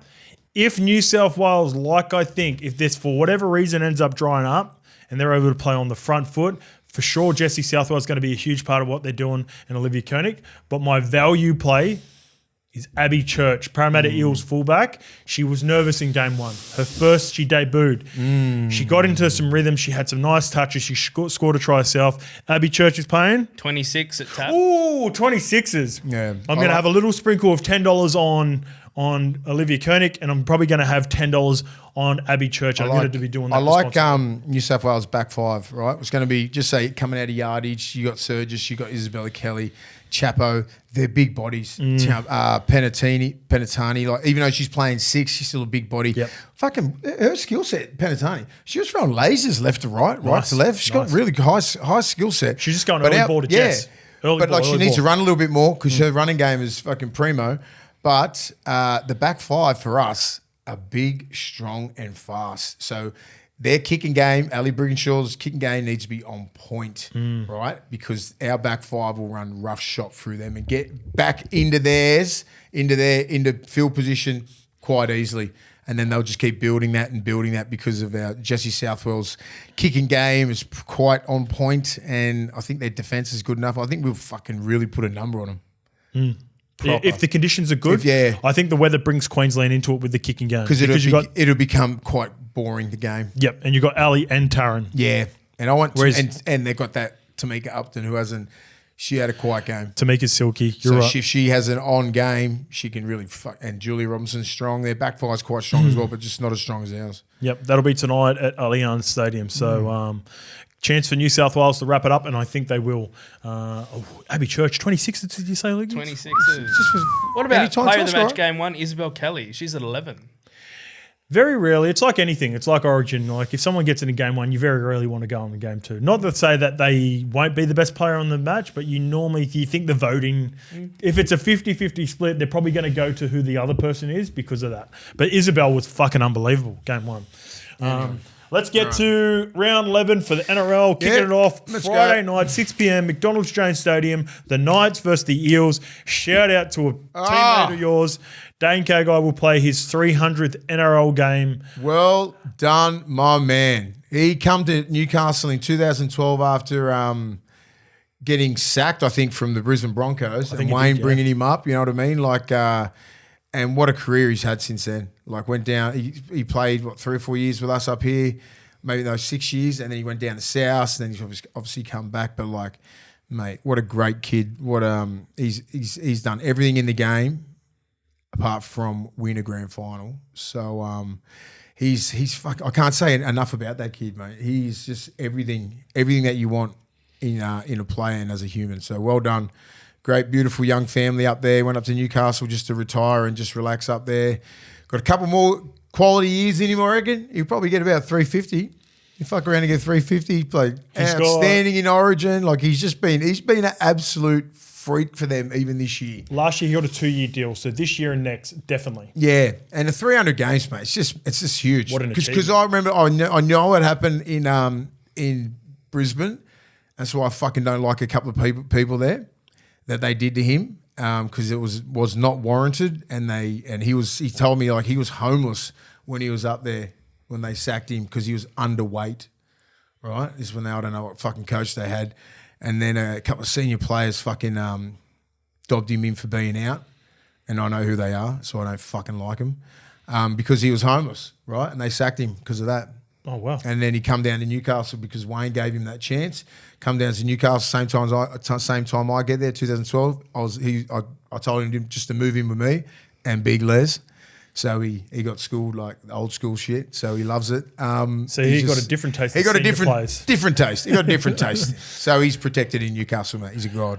Fletcher Hunt will also make his debut on the wing because Greg Marsey was out, mate. Leo Thompson missing the game. Tyson Frizzell again moves back up to the front row. Adam Elliott from the bench to the starting lineup at lock. Thomas Cant off the bench. As for the Eels, Zach Lomax returns in place of, unfortunately, Bailey Simonson, who succumbed to a foot injury last week. Matt Dury. You're a fan, I'm a fan. Yeah, I like Dury, don't we? We like Dury and we like what's it? Moretti. Moretti. I like Dury and Moretti. Yeah, they're players of the future, I think. This would be interesting for Zach. Charlie Geimer, he's out of the team completely. Tony Matali is the new man on the bench and is in line for an NRL debut. What are the odds, Lukey, before we get into breaking down the game? Newcastle are favourites with Tab, $1.80. Parramatta are $2. The line is 1.5. And shout out to the debut of Momax this game. Momax. Moses Lomax. Oh, Mitch, yeah, first They game. played together at Parry. I was going to say, you know what's the crazy thing about this right now? Because he's coming off a foot injury and Mitch has relinquished his kicking duties, we're going to have a Parramatta Eels team with Mitch Moses and Zach Lomax in the team, and Sean Russell will be kicking. You still think that's the case? There's no way they'll let Zach Sean kick Russell's with coming off a foot injury. That's true. Zach Lomax, what sort of game does he need to have to push for a Blues selection? Who's he marking up against? He's playing wing. He'll be up against Marju, will he be? Well, and Marju's out. Marju's out. Shit. Right. The rookie, Fletcher Hunt. Oh, God. Do you reckon they switch Schiller to the left-hand side, or do you think that's going to make a huge difference? I'd nearly put Gags on the wing to take care of him. I don't know. I don't think anyone's going to really stop Zach Lomax if he's on. 20 and raining on Friday. 20 and miserable. raining, 20 Won't be and for raining, won't be for outside miserable. backs. I'd love to see him just be like, get those reps in, get those fucking reps, like 20, 25 plus touches, get those reps in, play twos, because he will be playing wing, and that's what I want to see. Can't see him doing 10 touches, and that means he's not done. He's not fully back. If I see 20 plus touches, he's going to be fucking in the running big time. I love how you mentioned Momax because that's where I'm going for my multi this week. The Momax multi. I'm going the Momax multi. I love it. They were very underwhelming for me last week, Newcastle, in the fashion that they lost. I was looking at them from the box up top. I'm looking at connection. It's just not there. And I think the two most influential players this year for the Parramatta Eels have been at different times when they haven't played together. It was Zach in that Bulldogs game that they just fell short in. And then he also had a really big moment kicking that field goal with that foot injury against the Dragons. And then you get Mitch back, but then you get Momax. I'm going the Parramatta Eels head I to thought head in this Momax game. was an actual person, you fuckwits. Fuck, I just put it together. Zach Lomax and fucking Mitch Moses. Who are you talking about? He did a clip on Momax last year. Yeah, fuck, I didn't... Lukey's been fired up about Momax for 12 months. Yeah, since Momac the and Kangaroos. Momac. They played well in the Kangaroos. Zach Lomax anytime, Mitch Moses anytime. They have big performances on the eve of Origin. And they kick their feet up and they get selected on Monday morning for New South Wales. Let's hope. You like that energy, Lukey? Let's hope That's to see if they win, because if they fucking lose, they will be sitting with their feet up, petrified. You don't have either of them. In the fucking Origin South team. Wales, No. They need man of the match performances. I'm Both gonna these get- guys. Momax need to be fucking killing it. Team Momax, baby. Yeah. And need to get I my know up Blues. there, this is one of those games where, it goes history, 2001 grand final. So that's embedded in Newcastle. Fucking you get all the old guys. I told you before, the big Chief Harrigans and Matt Gidleys, all the legends coming in, fucking embedding that shit into these young kids. So they'll come out flying. Gags' 300th game. I'll tell you what, if your multi gets up, I've got my new Adidas Blues jersey on the way. Fuck, there. Look, see, I need to hit him up for I'll that. take it. Do you want it? Yeah, I'll sort it out. Yeah, me I will hit up Peter Wynn and I will get Momax and 56 on the back. 7. Assuming he plays 6. Whatever numbers they're named in the Origin team. Oh, gotcha. Yep. All right, we're on board. Momax All right. multi. You like Momac. it? Are you on Momac. nights? I'm on the night, yeah. I like it even better now. I just know what the history's like in those games, man. It's going to be hard, be good. I reckon this one's going to be a good one too, boys. Bulldogs versus the Roosters, Friday, 8 p.m. A much improved Roosters team. And they've got a big player coming back on the eve of Origin. We didn't even mention him as well. Neither of us had him in his team, and I think he's probably a chance. Just one change for the competition leaders, though. Jamin Salmon out. Harry Hayes into the starting lineup. Yep. Shout out to Luke Smith, who is in good line kid. To make his NRL debut off the bench. Good worker. Remember seeing him in the trials. Pretty impressive. He's fucking got a good rig on him. He can play in the forwards. He can play in the centres. He can play pretty much anywhere. So that's why they put him on the bench. Player then. Just play everywhere. Yeah. Fucking, I don't know what position he is. He's exactly what you mean. The positionless Bulldogs. Yeah, positionless. Like he just is on the bench. He can just play anywhere. So it'd be good to see Harry Hayes. He's worked his ass off to get that starting spot. Yeah, he's good, mate. I like Harry Hayes. The Roosters. Lindsay Collins is named on the interchange. No other changes for the Roosters after they enjoyed the bye last week. Lukey, what are we working with? With the Roosters versus the Bulldogs, another tight game. Tab have Bulldogs favourites. No, it's actually not a tight game. $1.43, $2.85 the Roosters. The line is 7.5. See, I think the line's off. I think it's a closer game than the Tab are giving it credit for. The Bulldogs have been super impressive, Mace. I feel like the Roosters offer by Teddy playing with house money, no pressure on him, with Origin on the... This game scares me. Yeah. I'm going Bulldogs, but I think it's going to be closer than what a lot of people are giving it credit for. Same. And Tab. I think it's inside the 7.5. This would be a very close game. Lindsay Collins, if he has a decent performance, does he go straight back into Origin? He needs a big performance. Fuck yeah, but they love him. He's always been there for the last 3 years, 3 or 4 years. He's been one of their first picks. He out-caught Teddy that time. He did too. Yeah, jumped him easy. South Australia. Shout out to South Australia. Yeah, shout out to Adelaide. That's right. That's work. Gather round. Oh yuck! I never want to go back to Adelaide. Fuck. Why? What was bad about? I liked Adelaide. Sucked. Nothing to do. I found plenty. Did you like Adelaide? You did, yeah. You were fucking. He can smash. He can find anything to do. As long as there's a schooner around, he's keen for anything. I liked Adelaide. I liked the setup. Perth better. Perth's all right. Yeah, I want to do Perth. Yeah, I want to do Perth. Yeah. What do we got? Dolphins versus Warriors, Saturday 3 p.m, Suncorp Stadium. No changes to the squad that held on to defeat the Parramatta Eels last week. As for the Wars, James Fisher-Harris is set to return, and we also have Rogers Tuivasa-Sheck amongst the reserves. Bunty Afara started a prop last week. He drops out. Jackson Ford has been ruled out as well due to concussion. So we'll see Sam Healy in his second game for the Warriors. Huge in for the Warriors with James Fisher-Harris. I can't see him losing this. This would be a good test. I mean, the Dolphins they're a team. They're good. They're physical. This is going to be a bash This fest. would be a fucking You'd hate to be playing in this. Good little warm up for Origin.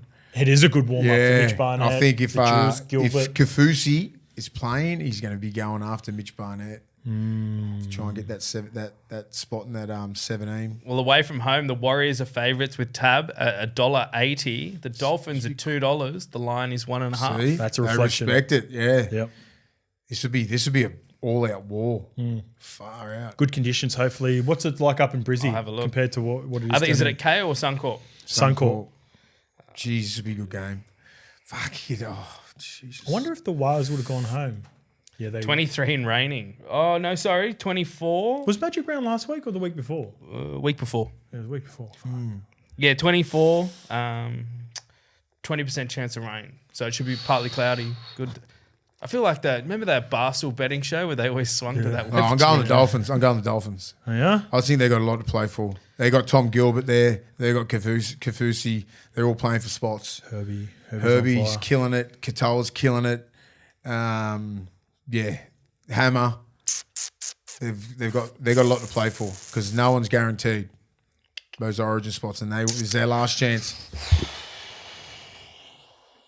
Up the Wires. Yeah. Rog comes back, Shout out plays to centre. the baby clip from this week as well. Shout out to the baby clip. That's hilarious. The Wires. Yes. Yeah, Warriors, and I'm hoping Rog plays and pushes KP back into the back row. Going to be a good game.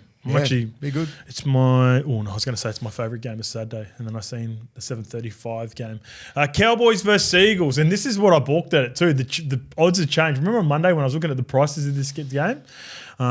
So the Cowboys versus Eagles 5:30 p.m. Jackson Purdue, as mentioned, has shifted from centre to 5'8", so Tommy Dearden will play halfback. Zach Laybat is back for his first game in the centres, and Jake Clifford is the 18th man. As for the Eagles, Jakey returns back to his position of lock. The reshuffle sees Jazz Tavanga move back to hooker, Bullimore to start at front row, Simpkin off the bench. Caleb Navale has also been added to the interchange in place of Clayton Falolo. Cowboys all day. $1.74 all day with Tab, and Manly at $2.10. Yeah, so remember on Monday I was like, what the fuck? Cowboys were $2.10 at the start of the week. Then everyone watched levels and seen my reaction and go, I got to get some of that jam. And then the You going line all right? 1.5. So Taumalolo back? All those guys back? Yeah? No Tomalolo. No Ruben Cotter. Fuck. All right. will That Origin changes a count for lot. one of Ruben Cotter's games? No, Was he doesn't matter. suspended, is he? This is his second game. This is the last game. Yeah, right. Okay. So he's back. So Yeah. he was always going to get no thing, and he'll get picked. I saw enough last week. Their forwards can handle it. They got some good forwards. Backline's good. Purdue's on fire. Dearden. These guys got a lot to play for. Nanai. All the guys that are like just they got Origin to fucking play. They're going to play for everything. I've got Ches in my team. You don't. You've got Jakey and Tom in your team. I don't. Can you see anything from Manly going? Yeah, I can see Manly winning this from those three. Easy. You can see this will be a hard game. I just think up there, Cowboys game. Just be tight game, be a good game. I'm not picking this. I'm not picking the Cowboys with any faith at all. I don't think I've picked Manly in a while. Yeah. They due? They're Jackson Purdue. Fuck yeah, they are. They're Jackson Purdue. They're they're Jackson. They are. That is the perfect Purdue. Yeah. He's been good. Maybe there's some teething problems in the halves to begin with. Seagulls are Jackson Purdue. Oh, I think Ches, champion players, and Tommy Travojevic, Ches, and Jaggy. DCE will be like, fucking the fuck off, dude. It's my spot, mate. You wait, kid. Talking shit to him at scrums. He wouldn't, but I would. You know what I mean? Like, you got Jakey there. He'd be trying to fold everyone. I've still got that. Tommy Turbo, he'd be fucking going, I'm back. Does Billy go to this game or he just watches it? He just watch it. Yeah, it depends where he's at. Depends where he's at. Oh, is he in North Queensland? Does he live in North Queensland? No, I don't think I know he's got residency he's from in Innisfail, Melbourne as well. but like, I think he's got property in Melbourne. he's everywhere. But as a coach, got like you're a watching ranch or different something, footage anyway, aren't you? You're He'd have different. that, You're different the in camera angles yeah. and stuff. If you were going to go watch a game and you're Billy, it's probably the Storm game with Money and Harry, potentially, and the relationship. But it wouldn't surprise me if he prioritises this game because of the Dearden versus Ches matchup. It'd be interesting. You can still watch it on TV and the same, but like, watch- you know what it's like, mate? you can just So, watch for it. example, Watch right? on So this KO, is the difference from watching the you game. watch it on KO like that, mate. On your way This is the difference of watching the game from KO. What I had watching the Parramatta and the Knights game last week. Body language, connection. Yeah, that's what you don't see. You can't see. I'm looking at the bench. The fullback, the communication. I'm looking That's at the what bench. you're looking at. Energy's off. So I selected the Eels this week off the back of that. Do you think Billy communicates with both of them before the game? Yes. He's like that. What does that message look like? I reckon. Is it a good luck? Is it a I want to Work see on this this. in your game? I want to see this. I want to see that. It'd be all like what he wants to see. Nothing. Is like, it a group message? Nothing or like is it good luck, individual? mate. No, this is going individually. definitely not a group text. There'll be phone calls. There'll be phone calls like before games, and like he wants to fucking win, mate. Actually, no. I don't think there is contact. I think because the last thing you'd want to do is say, "Hey, mate, you're in. You're not." No, or he whatever. wouldn't be saying that. I just want to see you do this. Like, just like that's all. Wouldn't be saying you're in the team, mate. Does he know what he gets from Ches though? He knows what he gets from Ches. Yeah, exactly. Yeah. It won't be much. I don't think it'll be much to Ches. I think it'd be more to like Tommy Dearden, Nanai, all the other guys that are borderline in the team or not, like Taulungi. Yeah. Like Purdue. We want to bring you into camp. I want to see this and this, but like nothing. DCE won't be getting much of a. All right, let's phone keep it call. rolling because I we're don't pushing think- close let's to go. 10 Come on. o'clock. All right, let's go. The Sharks versus Storm, Saturday, 7:35 p.m. at Shark Stadium. This one is going to be really good. So Sifa Talakai is on track to make his return. Teague Wilton remains a chance. He's listed amongst the reserves. Talakai has replaced Hazelton, whilst Oregon Kafusi goes from the bench to the starting side. As for the Storm, Harry Grant has been listed amongst the reserves. So you'd assume that he's probably going to play in this game. Just the one change to the 1-17 with Tui Kamakamitha coming back onto the bench at the expense of currently Nelson Asafa Solomona reverting to the reserves. But I reckon Big Nelson and Harry play in this game. What's up with that? Mind games. Yeah. Sharks, this will be a hard game, man. Well, Cronulla at 2.50, Melbourne $1.53 with tab. The line's 4.5. 4.5 to the Sharks? Yeah. Give me, this is my multi as you figure it out. My multi for this game is, I think the Sharks can win this game. So I'll take the 4.5. And the two wingers are in red hot form at the moment. The Melbourne Storm scored 64 points last week and Xavier Coates didn't score a try. He scores this week. Ronaldo Mulatalo is pointing to the fans as he's diving over and scoring tries against Brookie. He's in good nick. I love both left wingers. I'm going to go Sharks plus 4.5. Ronaldo Mulatalo on the left for the Sharks and Xavier Coates on the left for the Melbourne Storm. It's a rivalry game. These teams hate each other. From that also Nico going up against his old crew. 2016. Nico's had a bad run against Melbourne. They won last year without Nico. I reckon Storm get him good too. Ooh, get him good. Yeah, coming off a red hot. Yeah, I don't know. I just think I know it's at Shark Park, and it's not a daunting place to play, right? It's not like the Fortress of Brookie back in the day. Nah, it's not like that. It's just apartments. He's staring at apartments. Yeah. 7:30. It'll be nice and dewy. Storm will just be playing like if Harry Grant plays. You got Munster, you got Xavier Coates, you got I think Big Nelson's going to play. He was devastating last week. Do you reckon it'll be a bit Jackson Perdue? It'll be very Perdue. Fucking very slippery. I think Storm continue because I think they've been very inconsistent, right? They're inconsistent like when they've been flogging a team and then they haven't been going on with it the next week.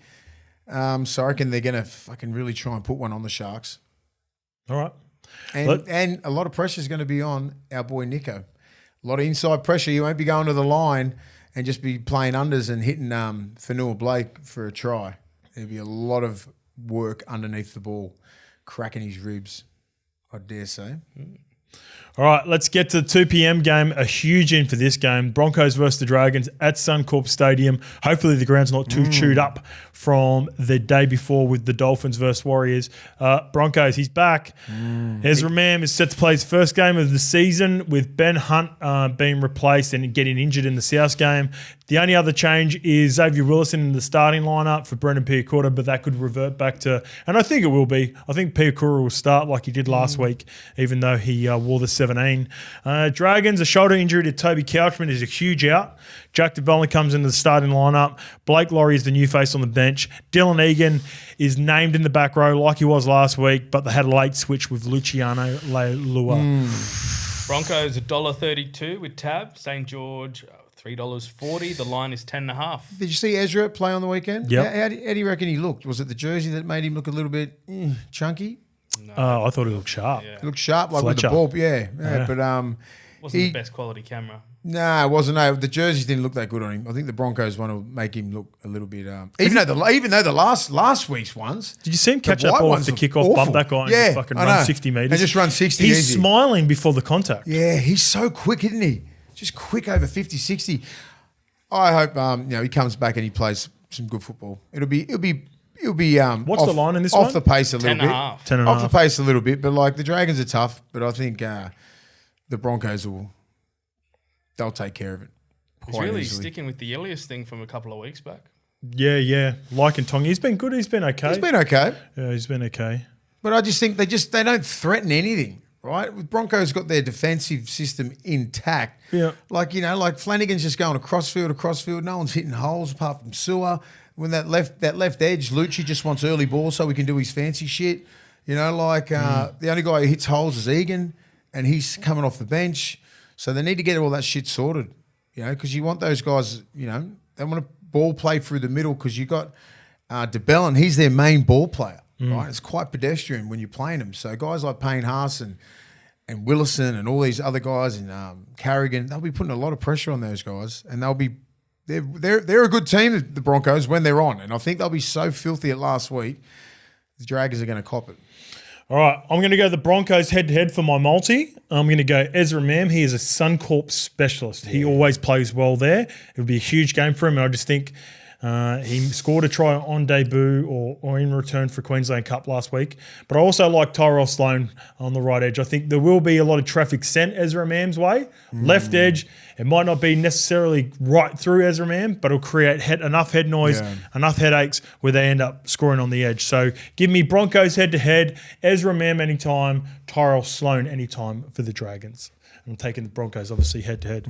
All right, let's get to the Raiders versus Titans, 4 p.m, GIA Stadium. Zach Hosking has shifted to this back row in place of Matty Nicholson, who looks like he's going to miss an extended period of time on the bench. The Bra is back, though. Corey Horsburgh is set to return. No other changes for Ricky Stewart's side. As for the Titans, our man, Kieran Foran, is back for his first match. He will come off the bench. Jamin Jolliffe will make his return from suspension via the bench as well, whilst Isaac Fasua-Mala'awi is unavailable due to concussions. And Adamaho is the man who misses out in the 17 with the return of Foz. I don't see the Raiders coming off last week's embarrassment second half, right? I don't see him just doing the exact same thing. No hangover? No, I just don't. I think they'll be so fucking filthy at themselves. It'll be one of those games after you just like, oh, I can't wait to play next week. Someone's getting it. I don't care who it is, and that'll be their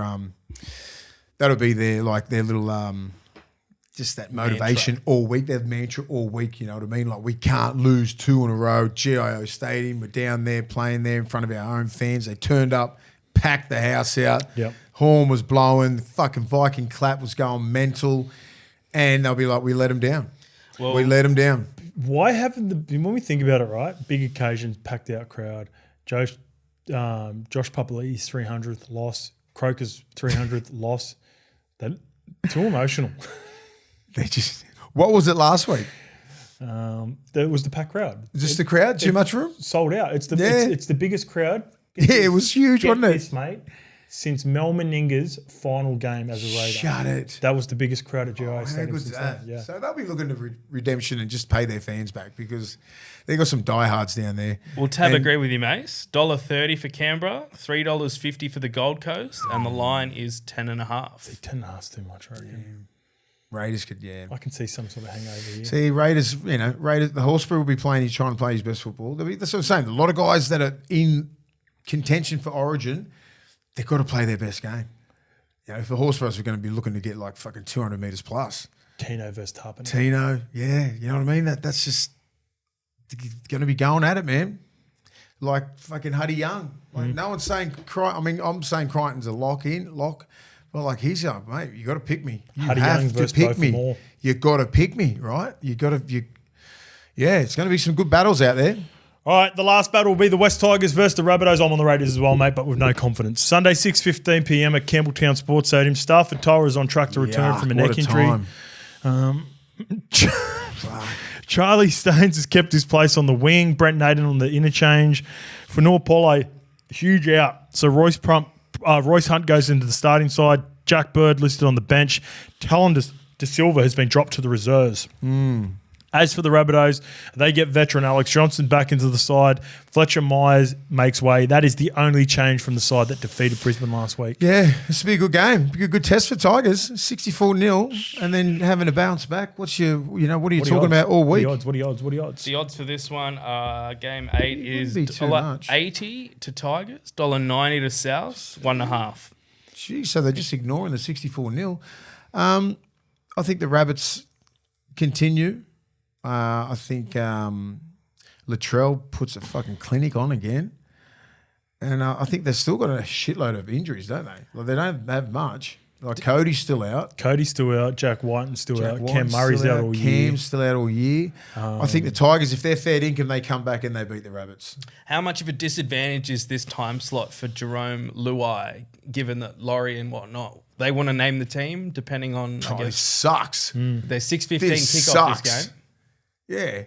for fucking everyone, even Latrell and everyone like that, you know, like just I mainly think just it's Latrell and Luai. They're the only two that's in contention, right? I think this is a disadvantage because it's a bit of a punish that you're playing this late into like a preparation, starting preparation. This is yuck. And even the Raiders, even the Raiders games are 4. So it's only a couple of hours later. But I'm thinking Rabbits just be Same. fucking it'll be Fanua Pole is huge for yeah, me. Pole, yeah. When he went off last week, that a lot of gaps through the middle. A lot of gaps. And they don't have that next man up mentality where someone comes from the bench and just plugs it.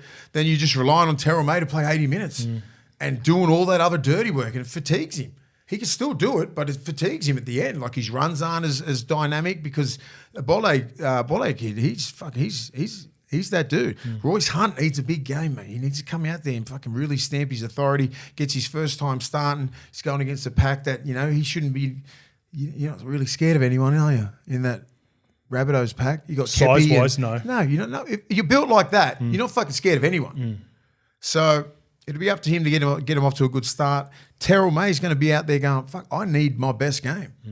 So this will be harder than you think, but I just think the Rabbits, just the confidence from last week. Campbelltown Sporting. Seatown's hard to win. Seatown's hard to win. And I'll go Rabbitohs. If we're talking here next week and the Tigers win, I'm not surprised. Either am I. All right, enjoy your weekend, footy. the last weekend of footy. We'll be back on Monday with a review and we'll know who the teams are. No more guesses. Maybe not. Laurie might push it to Monday, I've heard. Oh, really? Yeah. Anyway. So we might have to figure that out when we're recording live and as they come through. We might have a live reaction. Be interesting to see all the comments about our teams. I won't be reading any of them. What happens when we finish it? Shoes on, everything, straight out the door.